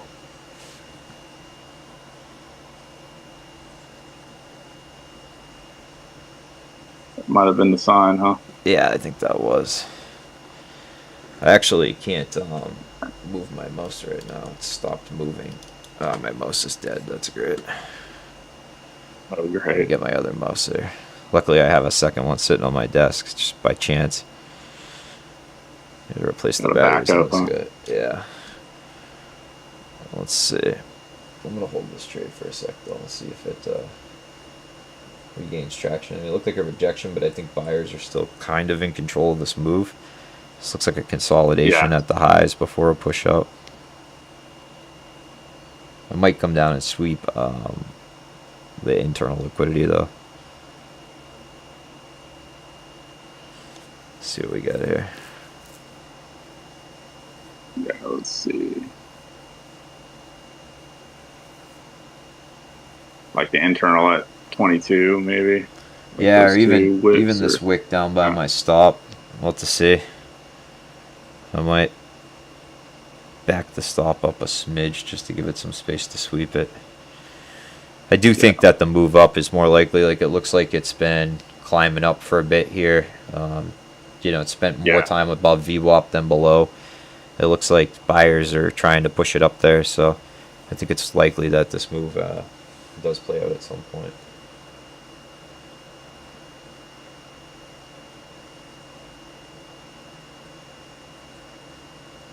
See if the buyers can get a little bit of go behind them here. You can see them on Bookmap, like, trying. It's just low, Okay. low volume.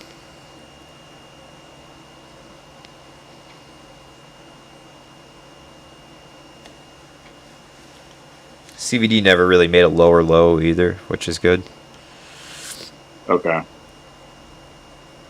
So you can access CVD through Tradeovate too. So most of the prop firms with your Tradeovate login, you can log directly into Tradeovate itself, and then cumulative volume delta is one of the indicators on there. So it's kind of a pain because Okay. you'd have to run it in like a separate tab or on a separate screen or run it on your phone or something while you trade. But it can be useful. Like, CVD divergences can be a really handy trick to try to see, you know, if a move is got, you know, significant pressure behind it or not, or if buyers are really in control. Really into it or not? Okay. Yeah, and you can detect rollovers pretty easily in the market too. You know, like if the market's about to diverge and flip over before it happens. Yeah. See, man, like every time they buy up to this point, it seems like there is a passive seller here that just steps into the market, because then it immediately dives back down. So it looks like there is a seller here defending this level, and that they're likely to try to continue to press price down until exhausted. So see if it ends up getting up here, but it'd be really weird for price to roll from this point. Yeah. So that can happen. You get a seller that's pushing it, and then eventually they more or less give up. Is that? Yep. Yeah, you just get I exhausted. mean, You know, okay. and this to me looks like there is a seller there because of the way that the order flow is playing out. So it's like price climbs up and then immediately finds selling resistance in the same spot over and over again. So there's either like a passive seller there or an algo that's interested in entering at that position. So every time price gets up there, you know, they enter and boom, price drops back down. But yeah, typically, like, if buyers are going to continue to press up, eventually they'll just exhaust whoever's there trying to sell. You know, the seller will just either give up or run out of, you know, order capacity or whatever, and then price will break through. And you'll even see this a lot of times with liquidity levels.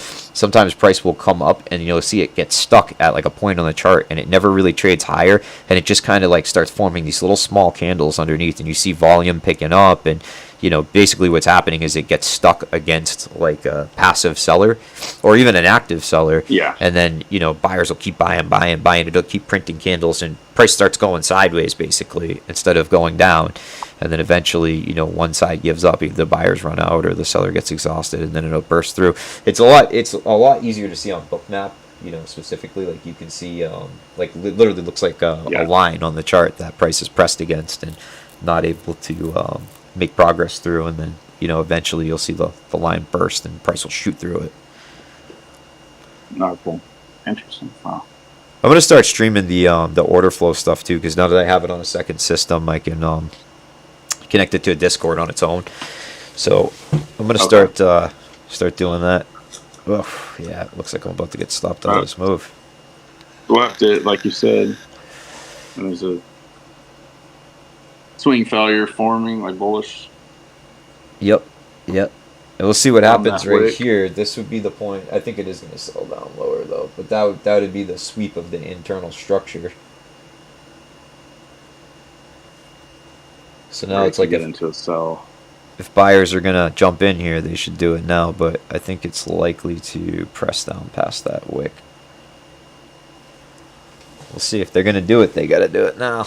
Otherwise, price is just going to break down. But broke the VWAP band, swept the internal structure, so this looks like more likely to continue down. Tough, though. I'm tempted to back this stop up because I think it is going to come back up for the highs. I think it just hit a passive seller there, and that was the end of that story. But yeah, we might be looking to close this out. Kind of watching order flow to see what shakes out here. Yeah, buyers are trying to kick it in to fill the fair value gap. But it broke down below value area high too, so it's like failure to find acceptance, basically. Yeah.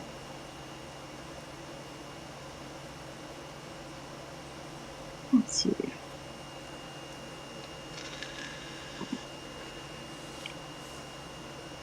Let's see what it does here.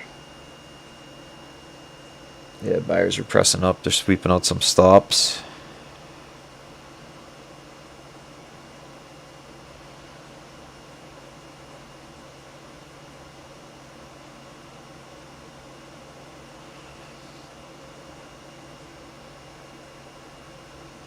See if it finds the momentum to get up there. No. Unless a big buyer steps in now, it's probably gonna roll back over.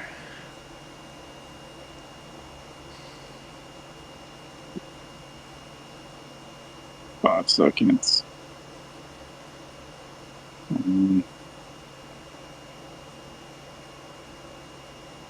Yeah.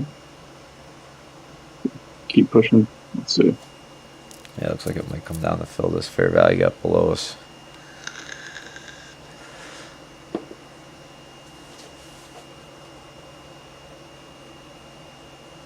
Maybe and all the way down to this order block down below. That's the where the point of control and the VWAP are kind of sitting.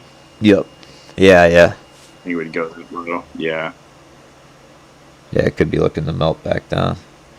So it's like a value area high rejection right there. Yeah. Okay. So unless like all of a sudden So some buyers just shoot it higher from here, then I think it's more likely to roll over and melt down. Could be a smart sell then, right? Yeah, it could be for sure. Especially if it breaks the band again. Like if it breaks below the VWAP band, then it might be a little bit more attractive a trade. The reason I'm staying in this is because of the upper liquidity. Like there's so much liquidity up above that's like a nice juicy target for the market that I think it's going to want to try to get up there and grab it, but it's just whether or not it can do it. It's a different story. Yeah. We'll see. So far, there is buyers hitting the market, hitting the tape. Broke back above the VWAP band too, which is a good sign, but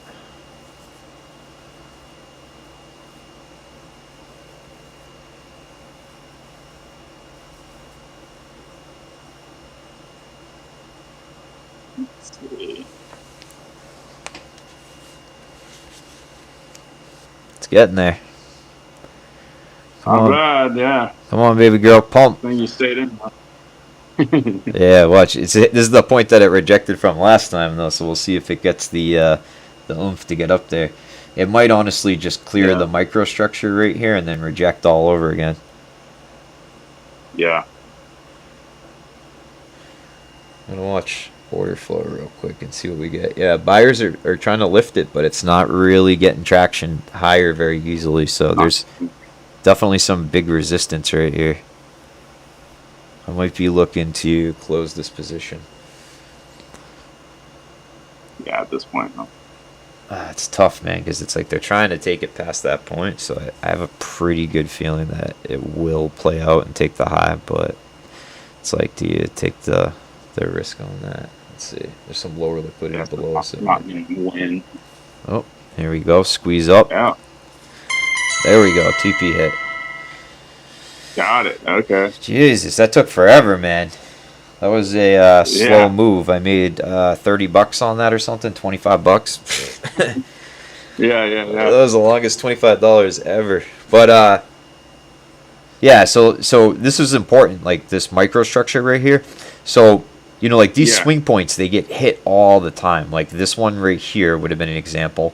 So like this is the highest, most recent swing point before that move down. So when price comes back up, it makes sense for it to sweep this level out because there's going to be stop losses here. So like this is basically the start of the sell move. So like anybody that thinks, wow, if you look at it like the market came up, formed a high, came back up, failed to make another high, this looks like the market might just break down from here. So a lot of people go in short. So then when price comes back, it makes sense to wick through that level because there's going to be a lot of stop losses there from everybody that shorted the market. Same thing right here, right? Price comes down, hits the VWAP band, and then starts to go long. A lot of people are going to look at this as a VWAP band rejection, and they're going to enter long. So then price comes down, sweeps out that liquidity. So it's always just hunting liquidity from wherever the retail traders are likely to have entered or put their stops or wherever the case is. So I'll use those internal range liquidities to either move my stop behind them to kind of protect my trade if I still believe in it and I haven't seen enough. But the flip side of that is that was a $25 take profit that I was negative $90 on at one point. So sketchy move to make unless you're reading all these little micro confluences and feel confident in it. But it's like if you're wrong and you take a loss that's 4 times your take profit, that's not optimal either. So not like a great habit to move your stop back to avoid being hit. Usually better to just re-enter, but I don't know. I just felt it on that one. I've been watching this liquidity level for a while at 050. It's got a lot of contracts at it. It's up to 150 now, which is a lot for MNQ. That's 150 visible limit orders, so there's definitely a lot more that we can't see. So I'm feeling like it is going to come up and take this level, and I don't know if it'll do it in one clean push. It might actually come up and just kind of brush against it and then pump it, but previous day close 052 would be my next target from here. And you can see we didn't even take Asia high out. We bounced at that level by 1 tick. Right. So that's a good rule of thumb too, is when I do the sweeps, whenever I'm trading a sweep, I set my take profit sometimes 2 points before, but I would say usually 3 to 6 points before the sweep, because you'll see price will come up a lot of times and it'll get 3, 4, 5 points away and then reject. So it's there's been plenty of moves where it never comes back for the sweep. So if you set your take profit a few points before the sweep, you're more likely to actually have it complete instead of price coming up and then rejecting and moving away real quick, and then you don't make as much profit. But a lot of people argue the opposite. They say set it 5 points on the other side, because a lot of these times when these levels get broken, they get broken with force and price trades past it. So it's really just preference. I prefer to have my TP get hit more often than not, instead of just what the hell is 5 more points really? I'll find 5 points somewhere else on the chart. I'd rather just have my TP get struck instead of having a trade where it almost completes and then I get half of the trade because it rolls back real quick. Makes sense. Yeah, I'm definitely more conservative, so I would go under 4 ticks, 5 ticks. I mean, come on. Yeah, exactly. It's it gets to the point of greed where it's you don't really need that extra couple points that bad. It's not worth the. No. Yeah, definitely not. Yeah, so I mean, unless this move changes sometime soon, it looks like, so far in the session, the overall session CVD is bullish. And then, price has spent more time trading on top of VWAP than not. So it looks like buyers are in control, but just ever so slightly. So I would expect this to come up and take out Asia high now and then subsequently move on to 050. And then if we trade above previous day close or we don't reject off previous day close, I'll be looking to take the next trade here to previous day high. At the New York high? Previous day high all the way up at, 6.9? Okay. Yeah, and typically previous day high, previous day low will be more attractive targets for price than just typically if New York high was a different level or London high was a different level. Previous day high and previous day low I think are watched by a lot more people. And there's a lot more trades that tend to cluster around them, so the algos will consider them a bigger target. So it's typically previous day high, previous day low, and then New York high and New York low, depending on when it was formed. If it's New York pre-market 830 high, not as attractive a target, but if it's like, 10-15 New York high, right? That's going to be a really big target because of the amount of orders that are going to be clustered around it. And then London and then Asia. And it's basically just based off of volume. Gotcha.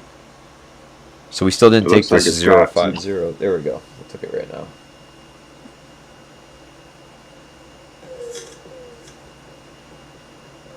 Alright, so next big liquidity cluster. Oh my god, I can't even talk. Liquidity cluster is going to be 065 and above. Okay. At 058. So it looks like we rejected perfectly off previous day close too. So I'd be looking to see if we can actually take and hold this level. Yeah. But yeah, it looks like right up here, right before previous day high, is going to be a bunch of liquidity just kind of sitting there. So okay. I think I might try to long this Oh, either. 062 or 060 from here. Let's see what happens first. Yeah. I mean, honestly, the long did through close previous day high might be fine too. What were you about to say? Oh no, it did close above it. Looks like, right? So but Yeah. Yep. Yeah. There we go. And rejection down low. So So let's see, that like looks good for a long. Yeah, it does look pretty good for a long, man. I think this is going to be a pretty good entry. I'm going to see if it pulls back a little bit here because of the fair value gap. Might be able to get a better fill on this, or it might even pull back inside the band. It might not. Yeah. Maybe I just miss a few points, but let's see if I can get a better entry on this.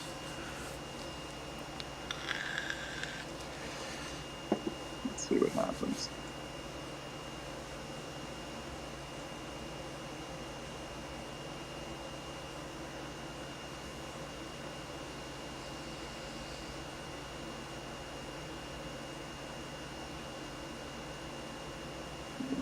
After that push, volume fizzled out a good amount too. It's like people, it's like indecision in the market, like everybody's waiting to see. Yeah. Then a little rebound off the fair value gap, and yeah, this might be a pretty good entry. I think I'm still gonna hold though because of the low volume. Yeah. Which I might be sitting out a good move, but I'm okay with that. Yeah. They're in New York earlier, so I'm looking to start trading with 10 micro positions this week, but I got like 4 hours of sleep last night. We ended up going to bed super late. I got my buddy from Michigan out here staying with me. And so I woke up this morning and I was like, shit, I got to set up this live stream for the first time. So that's going to take a little bit of bandwidth. And then I know when I don't sleep well, like I trade like shit. My decision making's like super laggy. And, so I've just learned from losing enough times like not to do that. So I'm being like super cautious right now. But earlier I was like, all right, let me just do some sim trades with 10 micros, which I've been doing for the last few days just to like practice seeing bigger numbers move around the charts. And I made like I think $3,700 on my sim trade, so I'm like, fuck, I wish I had just taken those today, but No, I totally get it, man. Like when the mental's not there, sometimes it's just not worth it. I totally get it. Yeah, and I've just seen it enough times where I'm like, I've gone into the market on evals or fundeds where I'm tired, and it just ends up being a shit show. Yeah.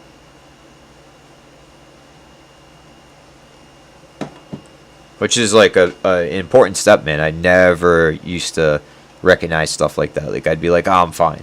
Let me just trade. I'll be fine. Just trade anyway. Yeah. Tough it out, kind of thing. Yeah. And then I would win a couple trades, and I'd be like, see, I got this in the bag, and then then the losses come. So. Yeah. Yeah, it totally makes sense, man.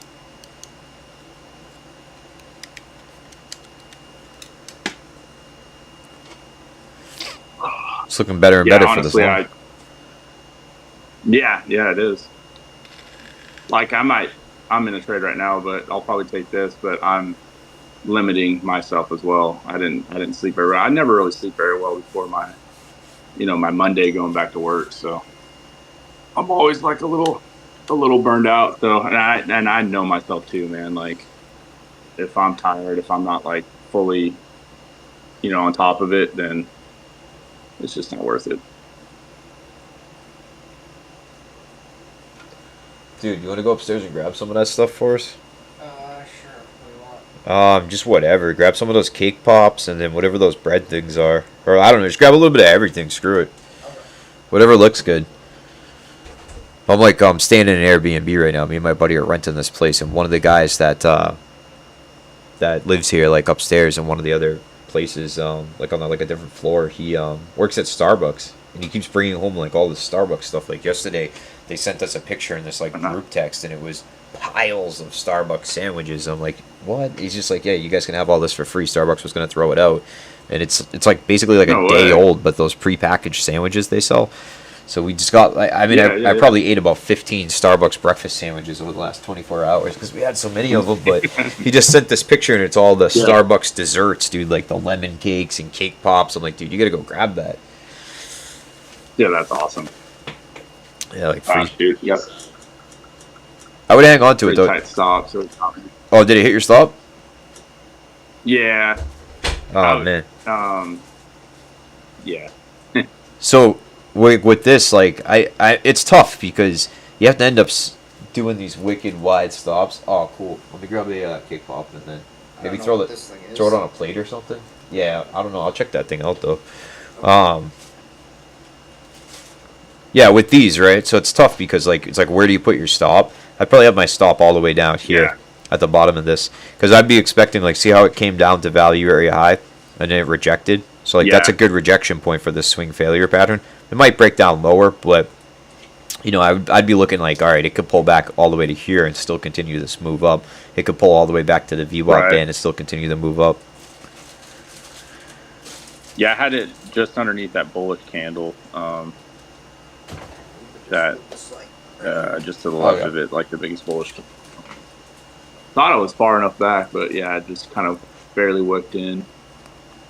Oh. And it actually hit the breaker block, so. Small position though? Yeah. Super small, just one micro. Nothing big. Yeah, nothing too crazy. Yeah. Now you just got to go back in with 20 to the sweep. Full port it. Yeah.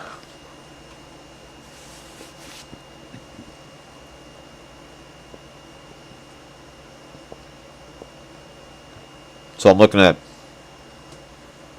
if I wasn't looking tired right now, I'd probably be looking to take this trade to Asia high. Yeah.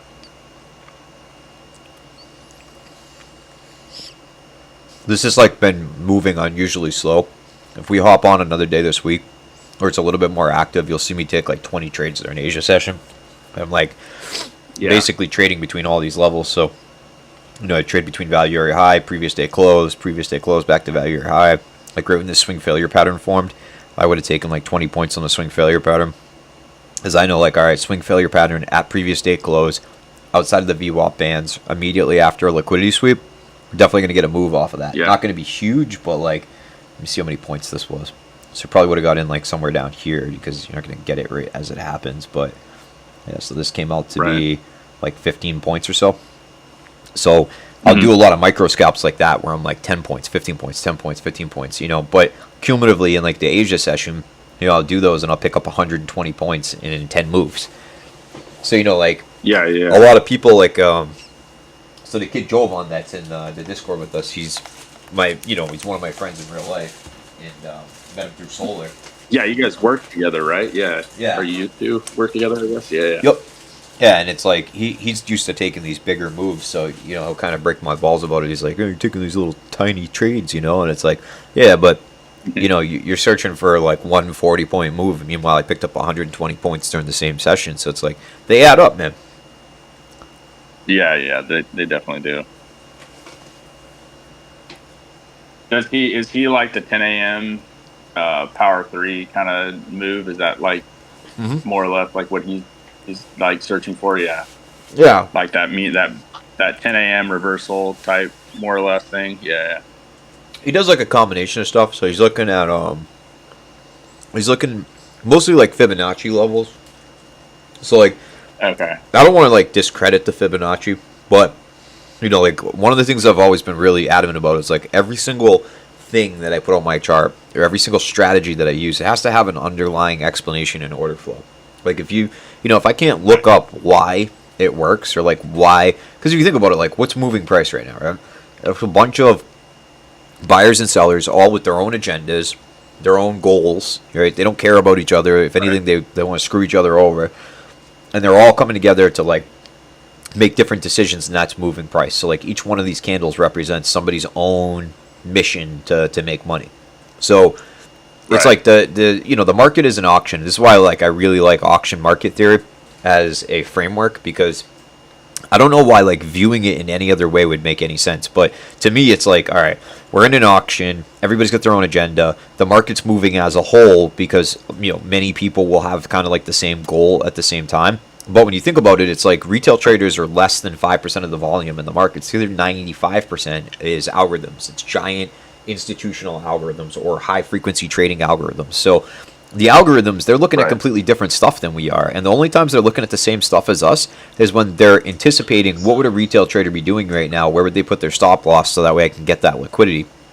So it's like, all right, if I know that algorithms are what's causing all of this to happen, then I want to know what are the algorithms looking at? And how can I see what the algorithms are doing, or how can I anticipate what their next move is, because they're predictable and they have pre-programmed logic sets in them. So, you know, when I got into trading, it was like, all right, instead of looking at the market as like price needs to react at this level or it has to do this, you know, I really want to look at it as like, you know, where are the points on the chart that an algorithm would care about, and why would they want to move price there, and how do I tell if that's what they're actually doing? And, you know, now all the levels that I have marked out have some significance in order flow, which I think is a more practical way to look at the market. So rewind to Fibonacci levels, right? So Fibonacci levels, you know, do you know what they are?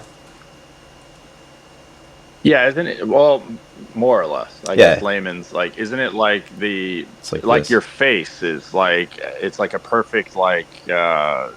I know what they are. Yeah. Yeah. So 0.5, you know, typically bounces off of the golden zone and all that stuff. Yeah. So it's like, you know, but realistically, like the problem with Fibonacci levels is that they're open to interpretation, right? So you could measure any one of these price lags. So I might measure a different one than you do. And then reality is, most institutional algorithms, not all, but most, they don't care about Fibonacci levels. They care about VWAP and the volume profile.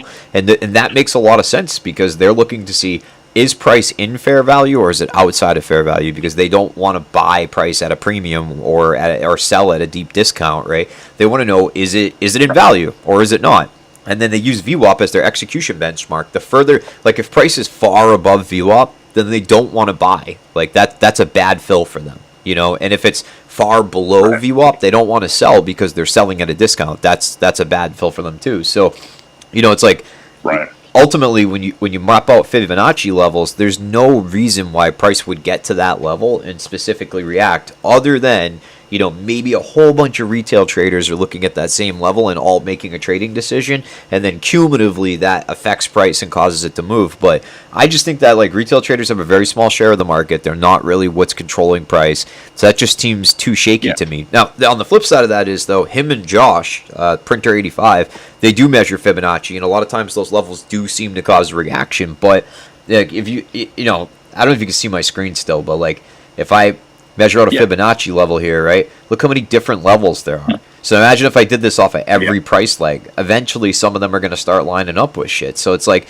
to me, it's like, is price really reacting at that level, or is it just that there's a million fucking lines and eventually you're going to see something? So it's just like, so it's like, I don't know. At the end of the day, if I was to look up our Fibonacci, our Fibonacci level is used by major institutional algorithms, and the answer was yes, then I would include them on my chart. But that's not the answer that I get. So, you know, and that's kind of how I grade everything that goes on my chart. Is like, is an institutional algorithm going to look at this for some reason, or is price likely to react at it, on an institutional level? And if the answer is no, then I don't give a shit about it.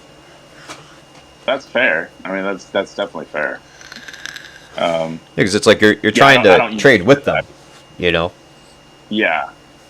I've looked into it. I've looked at it, but that was one of those things that was like, man, I'm adding too much shit. Like, there's too much. And I don't know. For me, it just seems like dumbing everything down seems to work the best. For Yeah. the most part. Yeah, I totally agree. For the most part. But, And I think, honestly, if you just took it down to, so there was a point where I ran 4 things on my chart. It was VWAP, the volume profile, order blocks, and swing failure patterns. Now, that was it, because it was all right, with VWAP, I can see where price is in relation to fair value as far as the algorithms are concerned, right? Like, if we're above VWAP, we're bullish. If we're below it, we're bearish. And with the volume profile, I can see, is price likely to move back to the point of control, or is it going to move from this high volume node to the other one? And then I can also see, are we outside of fair value, or are we in fair value, or are we about to traverse fair value? And then, session highs and lows, those are a given, right? Those are liquidity levels. Everybody watches them. Price is going to be driven to them. But, I would literally just trade VWAP band bounces and swing failure patterns and order blocks, where I'd say, all right, you can see right here on my chart, price poked outside of the VWAP band. I would short this back down to band 1, and then we'd get this band 1 rejection, and I'd long it back to band 2. We'd get the swing failure pattern outside the bands. I would short this, the swing failure pattern outside of VWAP band 2 right here, played all the way back to VWAP. So I used to only trade those moves, and it works out really well. But it's those moves in particular, they have a basis in order flow. Order blocks work because of the resting orders there. Swing failure patterns work because they're liquidity grab reversals, right? Price wicks up through a level, triggers all the stop losses. The stop losses are the opposing type of orders. So then price rockets back the opposite direction.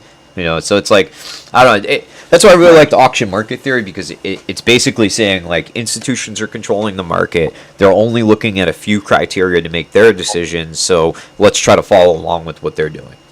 Yeah, we might as well follow along. Yeah. Yeah, because it's where's price going? I don't know, but I know that the institutions are going to bring it there. So if I can get an idea of what they might be thinking or looking at or basing their trades off of, then it's going to give me a pretty good roadmap to what's likely to happen next. And then, nothing can be 100% in trading. So the best you can do is figure out, what has the highest probability of being a successful confluence. And, I would literally check the win rate on all the confluences I use, and then it's a lot of these things are great. Order blocks have a great win rate. VWAP mean reversion as a strategy has a fantastic win rate. High time frame swing failure patterns are fucking phenomenal.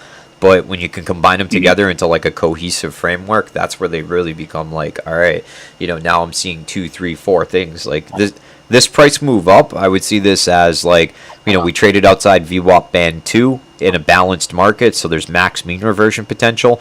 We swept out a liquidity level, so it's a liquidity sweep reversal. We printed a swing failure pattern, which is a confluence reversal, and we rejected off a previous day close. So we're looking at 1, 2, 3, 4 confluences for this move down to VWAP. That's probability stacking for high win rate trades. But yeah, so anyways, what Jovan does is he's essentially looking for price to, it's a combination of different things, but he's looking for price to sweep a liquidity level, and then he's trying to trade a reversal where price is likely to head to one of his Fibonacci levels. Alternatively, he'll look for a big move to happen and then use the Fibonacci level to map out the pullback on it, essentially.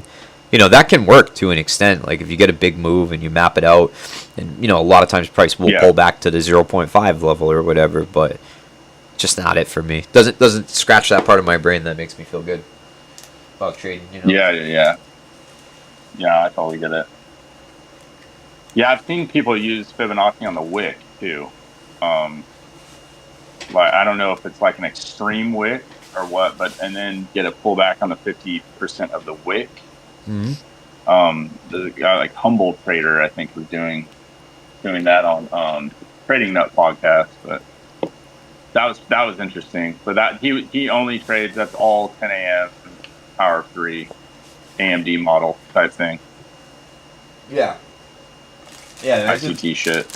With the ICT, man, he was great because he made trading easy to understand and digestible for a whole generation of traders, and that's fucking fantastic. But yeah, that guy's a fruitcake. He really is. Yeah, he's a fucking lunatic, bro. He thinks that he tells people he was kidnapped by the Illuminati, and they forced him to code the algorithm for the markets. It's it's fucking weirdo. So no, he totally is. Yeah, and I think a lot of what his strategies say works, but it works because it has a basis in order flow. You know, Yeah. like he's got little. No, this strategy, it's like, all right, you get an inverse fair value gap. Price is likely to continue. Yeah, well, it's a continuation confluence. Like you figure a fair value gap's formed when price displaces fast and far away from an area, and it leaves an imbalance. And then price, Right. price moved fast and far along, right? And then all of a sudden there's enough sellers to oppose that move and push back down through it, and we inverse the gap. Well, what does that show us? It shows us that there's very active sellers, and they at that point, you can expect continuation.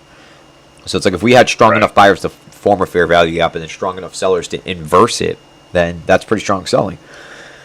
So like a lot of that stuff works, but it works like, I don't know, you look at these YouTube strategies and it's like, you're just going to hop on the charts and you're going to have this one little, 1, 2, 3 simple steps, and then you're going to have this amazing win rate. And it's just like, I don't know, lacks context. Yeah, I know none of that is true or right. I basically stopped, watching any YouTube video. I mean, there are a few that you can figure stuff, but man, it's such a rabbit hole, and like there's so much bullshit, and I don't know, man. I'm at that point where I'm done watching videos and doing all that. Like, Yeah. If anything, it makes me more confused. So I think it's better for me to just like stay away from that stuff, stick to, one strategy, a certain strategy, and just lock in my psychology really and risk management, like freaking everything. So Yeah, dude. I think that's the best route. yeah, Mel Honestly, just about took that trade. This is good But too. It was a damn it. It was a rejection off the VWAP and then swing failure pattern, bullish. Damn. That was a great trade, man. I'm over here eating a piece of banana bread, watching it play out without me. Like shit. Yeah, this is a fantastic move, and I would have taken it right to value area high too. So like to the band would be like the most likely target. Like I usually with AMT, I'll trade level to level, so I'll trade from like VWAP to POC, or I'll trade like VWAP to the band. But because of where this took place, I'd try to get a little bit more out of this move. This just seems unlikely to me that we're going to reject off of VWAP in a bullish market, and then we're only going to go to the POC. So I probably would have targeted value area high because it's just the most likely like next resistance level. But Okay. yeah, this is a freaking great move right here. This is why I like using these kind of strategies though, because like these are so clear cut, mechanical entry, and decent win rates. Yeah, it totally makes sense. I mean, happy at least I saw it. I should have pulled the trigger, but it's all right. Yeah, Next time. dude, ChatGPT was like the best learning resource that I ever used for trading. No, seriously, man. Or even like I'll even just take a picture of like the chart and be like, hey, like what bias do you have today for for this? This is a 4-hour candles, blah blah blah, and based off the candles, it gives me that and it gives you like a full breakdown of even the bias for the day. I mean, it's freaking so useful. Yeah, dude, it's awesome. Oh, yeah. Awesome learning. It really is. I think I probably learned like 100 times more from ChatGPT than I did from any of the trading YouTube channels or anything like that. I know, right? It's basically like a free mentor, but it sucks too because I've tried to like put a lot of people onto it. Where I'm like, hey, use ChatGPT, and I think they'll try it, but they ask it like one basic question, and then they're like, yeah, it's kind of cool, but they don't really get like the potential out of it. No, man, I go deep, and I'll ask more questions. It'll have recommendations and on different questions that you can ask or different ways, and yeah, it's a super useful tool. Wow, right into this order book. So I'm thinking if we clear this order block, then we have a pretty good shot to continue higher here. Okay. We'll see if it actually does this though, or if it's just going to bing bong around here, like just start rotating the POC and kind of get stuck. I'd love to get into another trade right here, like a short to the POC. But it's just obviously a bullish market, so it's kind of like, you know. Yeah.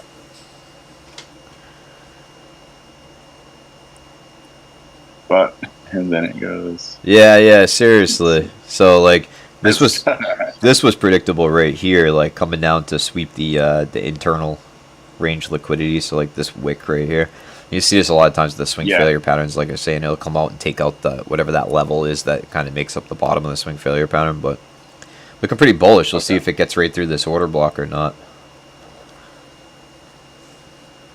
CVD's climbing too. Yeah. Pretty well. Looking good, man. What's up above us for? Yeah, so 0.65 would be like the next big target that I'd want to try to grab. A little bit of low resistance in between here and there. I might just be looking to long this in a second. Look at that rejection from the order block though, geesh. Yeah. God. Oh, wow, that was a pretty serious move, man. That order block playing for keeps. Wow. Glad I didn't get into that. Yeah, that was in a tough fucking quick market, out, man. I guess. Yeah. I mean, I was going to wait for it to get to the other side, so, like, I guess maybe I would have avoided this, but, sheesh. Wow. Like, that has some serious momentum on it, too. Yeah. I mean, might be able to get a pretty good bounce right here, but this looks like, well, yeah, that candle was huge on CVD. Where the fuck did all these sellers come from? Jeez. That's crazy. Dang. That wasn't even just like a big move. Like sometimes you get these big moves, but there's not a lot of conviction behind it. But that one actually has some conviction behind it. It's pretty crazy. Yeah. God. Damn. Yeah. We'll see what we get, I guess. Bounced off a VWAP again, huh? Yeah. It's another swing failure pattern. Above.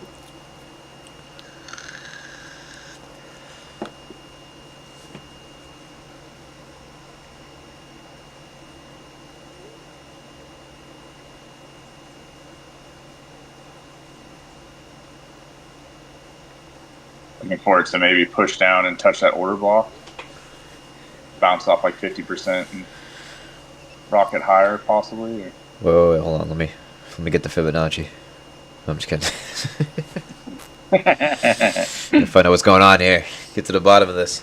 Yeah, I'll be curious to see if if it overtakes this this fucking order block or not. Yeah. Oh yeah, 30,000 too. There's a bunch of liquidity over there.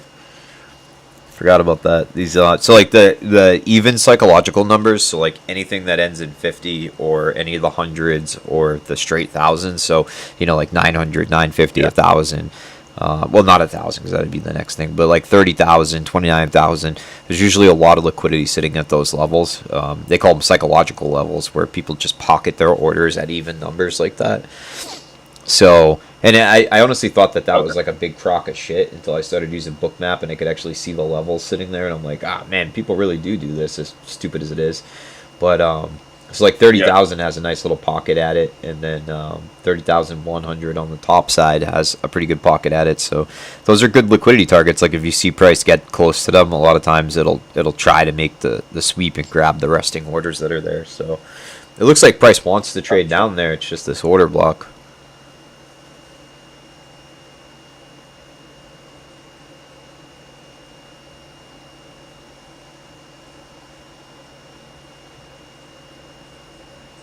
Get out of here.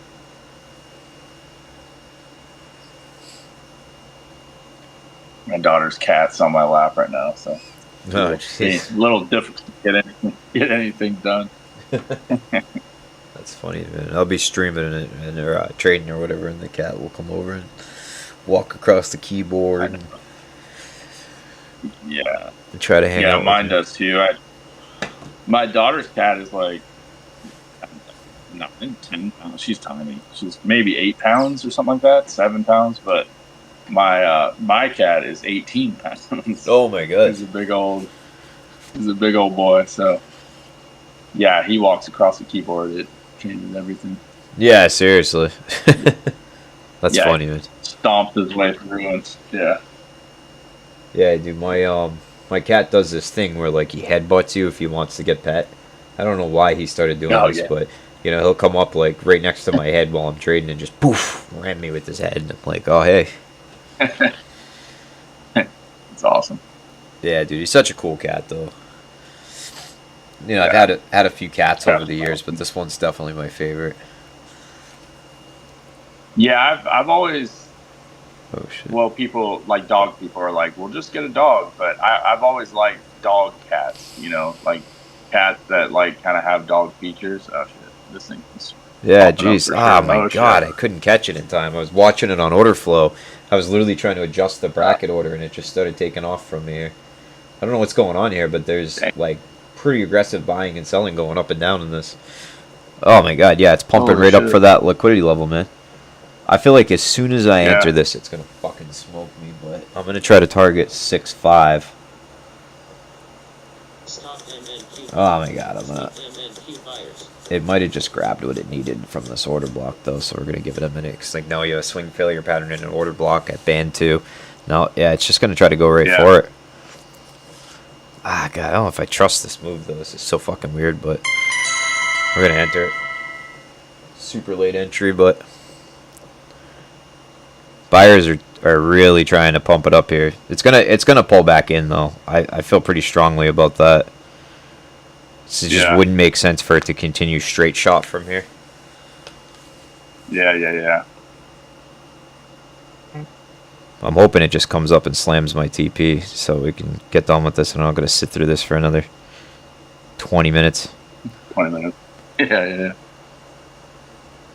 Yeah, I think I might just close this in profit. Just because I don't want to deal with it. Man, it plays out right afterwards. I really did not expect that to continue through like that. Oh, my God. Look at that pump, dude. Get the fuck out of here. That was a $5 trade. What was gonna happen. Yeah, dude, seriously. Dang. It's so frustrating. I honestly, from all the trades I've placed, I really expected this to pull deep into this fair value gap and then bing bong around for a while and then go for it. That was really surprising. But I mean, Wow. just you never know, I guess. Wow. Whatever. Yeah. At least the trade played out, but Yeah. Yeah, but that still stings, I'm sure. yeah, that's Well, still the thing's frustrating. more, I didn't get into it, so I. Yeah, still whatever. kinda- I'll take a $5 win Yeah. over $100 loss or something. But yeah, what a pain in the ass. Especially because I've been waiting for that previous day high sweep since the fucking start of the session 2 hours ago. Bullshit, dude. I know, man. Crazy. Well, whatever. I'd rather be right about a trade that I miss than wrong about a trade that I don't miss. So Oh yeah, 100%, dude. that's so crazy, though. I don't know where all those buyers came from. Like, super slow session, nothing's happening, and then all of a sudden this. I would expect it to pull back in right here, though. I didn't jump in this quick enough, but we might have a pretty good short opportunity here. Just tough to say because so like this is how I typically treat these, right? So we come up, we pump, we sweep, we start to pull back. As soon as I start seeing like immediate signs there's a potential for rejection, I enter, move to break even, and then whatever happens, right? If this continues back down to VWAP, fantastic. If it stops me out, no loss. But if you can do it quick enough, then you can catch really good trades like that. Because like ultimately this is still a pretty balanced market, still good mean reversion potential. That could have just been a liquidity grab right there, like a big run for liquidity, but maybe not. Maybe it's bullish and see it would have came up and stopped me out, but I would have been really no risk on that trade. So usually like when I'm not running low on sleep, that's the kind of trading I'll do is like I see the sweep, it immediately pulls back. I'm gonna be like rejection, boof, sell, and then I'm in that. Yeah. I think I just need to see like these charts and see this like a lot, and I think more and more like getting on that Asian session is gonna really help me because I have some chart time, but I don't have a ton of chart time, so I need to see this like a lot and maybe not even take a ton of trades, but just see it. Yeah. No, I mean, the more you look at it, the more you know, the more obviously experienced you'll get with the whole thing, where it's like, okay, well, I've seen this before. Or you know, it's weird, dude. Like I think when I first started trading, you know, I used to just look at this as like candlesticks, and I mean, I don't even know how to describe it, but I just looked at it as like shit on a chart. Yeah. But now it's like the more time yeah. I spend trading, the more I feel like I have like my finger on the pulse of the market. Like I can almost feel from looking at Right. some of these moves what's likely to happen next. You know, and it Yeah. comes down to even like the way that the candles develop. So like if you look at the candles after they're completed, you can't really see the story, like how this candle's moving right now. You can't see like, was there a lot of resistance in that candle, or was it like clean sailing, or like how long did it really take to arrive at its final form? You know, and sometimes you Right. could see like, this one had a big wick, right? So there was some rejection, but just feeling how the market's moving overall, like where the buyers are really pushing and where the sellers are kind of stepping in, you know, it gives you like this intuition that you can use for discretionary trading. It makes sense. Yeah, and it's really good for this kind of scalping, you know, because it's like those Yeah, little yeah, yeah. nuances can be the difference between a move that looks exactly the same as another move that plays out or not, you know. Right. Yeah, it's like, see how this is pulling back. So this is the same thing. I would have entered on the green candle, got stopped out right here where we failed to make a new high, and then started pulling back again. I would have re-entered on this move for another short, and then moved to break even. And then this looks like it's probably going to play out to the POC or VWAP, I'm guessing. So like that's a pretty good move right there. But these are the kind of trades where it's like you have to have very fast decision making, and I'm not trying to take any trades like that right now. So if you're around another day this week, I'll hop on another Asia session with you where I've got some sleep, and I'll trade these like faster paced moves and call them out, so you can kind of see how I'm like, you know, catching one after another. But typically by like this time of night, I've already taken 10, 15 trades. Yeah. I'd love to, man. Yeah, I just took a little chunk off of that one, so Nice. probably going all the way down to VWAP though, so I might have Yeah, gotten see, out a little early, but I don't know. It's tough to say because like it looks like we got this rejection right here at value area high. So it's like bulls want to stay in control, but see if they actually can do that. This is a great trade. Like when I zoom out and I look at the volume profile, like the volume profile is perfectly balanced. So this is the kind of thing where like you know, this is going to be a sustained move for a minute here. Let's see. I don't know. Yeah, it's. But anyways, this is perfect mean reversion potential to come back into VWAP and the POC. So like that short was really great, you know. And a lot of times in these markets, you're going to see that go all the way down. Whether or not it does it in this move, I don't know, you know. But more times than not, you're going to catch, you know, 50, 60, 70 points off of those mean reversion trades. Gotcha. Okay. It's weird that this came down to value area high though and rejected right away. Like there's still significant buyers in the market, so we'll see if it comes back up and takes Asia high again. But it looks like it might try to do that. Yeah, just sweep Asia high and then rock it back down, most likely, or push back down. Yep. Yeah, it looks like it's going to do it. Yeah, I'm not going to take it though. I was thinking about it. I'm like, it's not worth it for $30 to dive into this trade right now.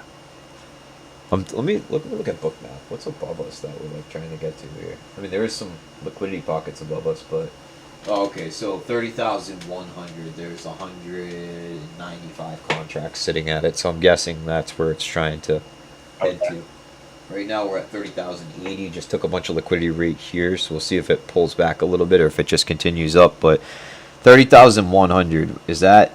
Yeah, so it's just above the monthly VWAP, which is that purple line. Okay. So I might look to long this through the monthly VWAP here. Let me look at order flow. Fuck, I gotta adjust my screen.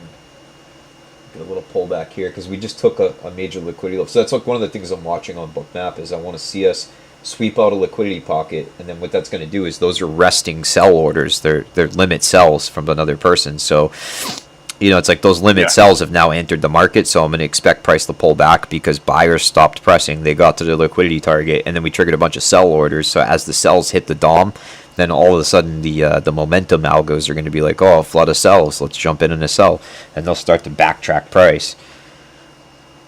Okay. So I'll watch for a sweep, and then I'm looking to see this pullback happen, and then I want to see the pullback move, like basically move end, and then enter in on the continuation. If we're going to Okay. get that, but I think 30,100 would be the next logical target if we're going to stay bullish. So I'm going to basically take it to like just before the monthly VWAP instead, because a lot of times, like I said, they get like 5 points from the liquidity level and then reject. Gotcha. And other times it'll press through like what we just had happen. But let's see. So we're back inside of previous day high too, which is another consideration that I'll watch. So like basically we swept the level and failed to hold outside of it. So let's see if we can get back up above that.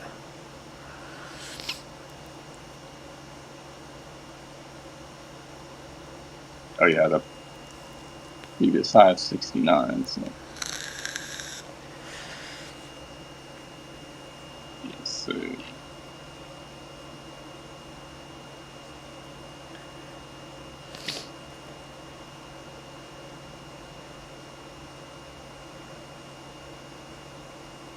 Man, it's just kind of stuck at this level here. Yeah. There we go. It's starting to try to squeeze up a little bit. Yeah. Rejection. Push back down.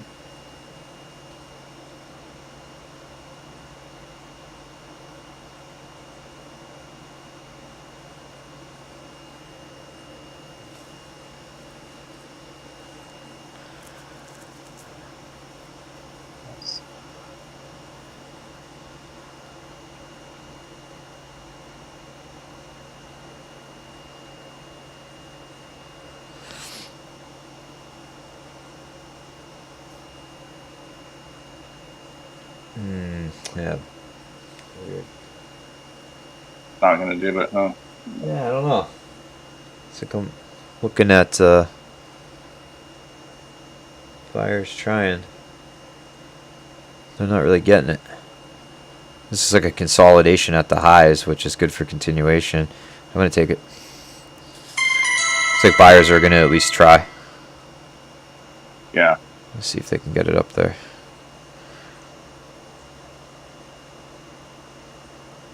I think we're going to take it to the sweep, though. I'm going to take it right here. And just take a scrape. If we can even get it. Yeah, aggressive sellers.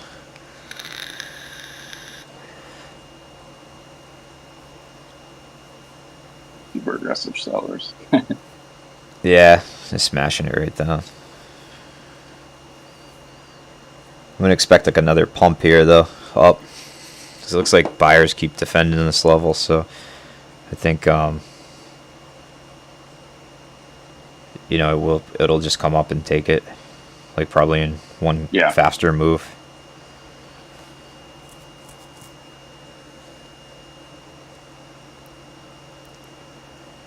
I don't know, I'm seeing buyers hit the order flow tape, but they're not really getting traction. Come on. Like big market buys, but price isn't lifting.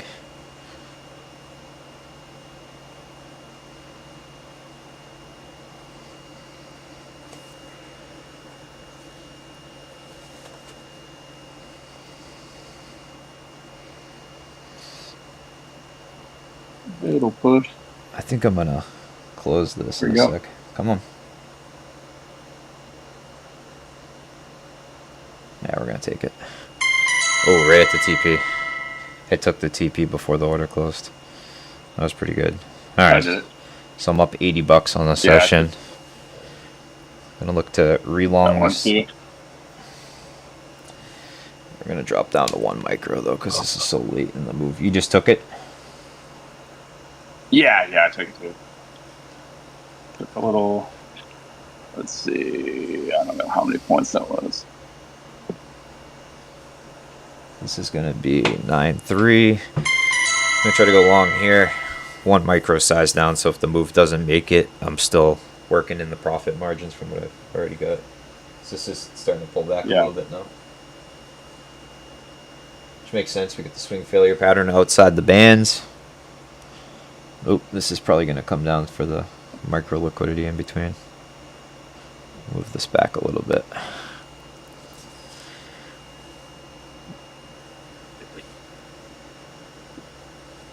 Tries to, yeah, push down, but not. So you get to a certain point, well, like there, and you know it's probably going down, right? I mean, it's not. Yeah, I mean, I'd say up, if it closes below like this breaker block down here, then yeah, I might even move this back a little bit. Because like so far, I haven't seen a reason to not think that this is still a bullish market. Like CBD still looks bullish. Order flow still looking pretty good. We haven't really completed this move up to the monthly VWAP. This is pretty close, though. I mean, this could be a monthly VWAP rejection. Sometimes it doesn't have to get all the way there. It can just get close. But this swing failure pattern outside the bands is a pretty strong reason for it to move down. And I would expect it to try to take this level. So it should bounce right around here at the VWAP band and previous day close and value area high. And then go up. Or it should just turn around before that point and go up if buyers are really still in control. But I think the long still looks pretty valid from here. This is like a natural result of that swing failure pattern, but if it breaks below all those things, then I'm going to consider it invalidated. But that's why I sized down to 1 micro, because I'm like, if I lose this trade, I'm still in profit from the session. So I can risk it going back against me a little bit further.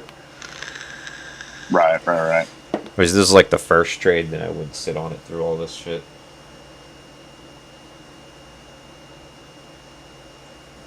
Yeah, I mean, it looks like there's some pretty aggressive selling, but the buyers are really fighting it out right here with them. Okay. So we'll see about the sweep. Yeah, so this formed a lower low on CVD. Okay. So that's not a great sign, but this would be like the invalidation point right here. We should start to see a rejection and a climb back up if it's going to go higher. If it starts dropping really far below this, then this move's assed out. Let's see if buyers step back in here. VWAP band 1 should be like a pretty big decision point.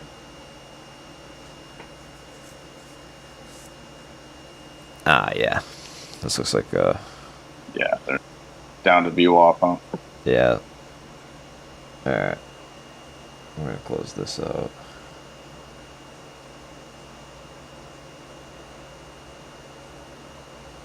We're gonna get the pullback right here. Wow. Yeah, of course. Yeah, right. Oh, you didn't close it out? No, I didn't close it yet. You're just kind of. Yeah, debating. I might close it for a better exit, but I'm gonna give it a sec. Yeah.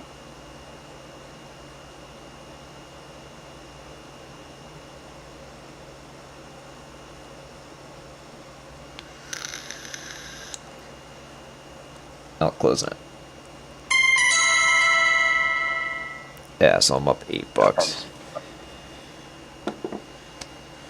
Well, I think I'm gonna call it for tonight, man. Yeah, me too. It was a good, it was a good session, and I, just like you, I'm freaking tired. So yeah, dude, I taking bullshit trades at this point and just kind of fussing around. So I'm off, but yeah. But yeah, if you're around tomorrow or one of the other days this week, I'll hop on here with some more sleep and like trade this a little bit better and make some money. Okay. Yeah, I will be, man. I'm pretty dedicated to most likely just start trading Asia for, probably 4 days a week, and then I work Monday through Thursday, so I work overtime on Fridays a lot, but I might start not working overtime and just doing New York session on Friday. So. Oh, cool. Yeah. So that's awesome. Should be pretty active. Yeah, trading. Okay, cool. Trying to learn, man. Trying to get this down. Yeah. No, absolutely, man. I think you can do it like pretty quickly too. You know what I mean? You seem like you have a good head on your shoulders, and like you're already like past that stage of just like indicators will give me buy and sell signals, and like just following bullshit on YouTube, and that's like half the battle, dude. It's just getting past the nonsense that doesn't work, and then moving on to like real shit, and and then just giving it the time and energy. So, but yeah, I'll be on here all week. I think Friday's going to be like a no-go. I probably won't trade Friday because of the holiday and stuff, and the holiday markets are going to be. Oh, yeah, that's right. I forgot about that. Yeah, so like the market will still be open, I think, until like 12 or 1, but it's going to be like really low volume. There'll be no New York volume in there. Usually those holiday markets are trash. You just end up losing money if anything. So I wouldn't recommend trading that. But yeah, the rest of the week I'll be on there. Okay. Okay. All right, man. Well, it's good chatting with man. you, and I'll talk to you a little later in the week. All right, man. All right. Have a Sounds great good. evening. Talk to you later. Bye. You too, bud.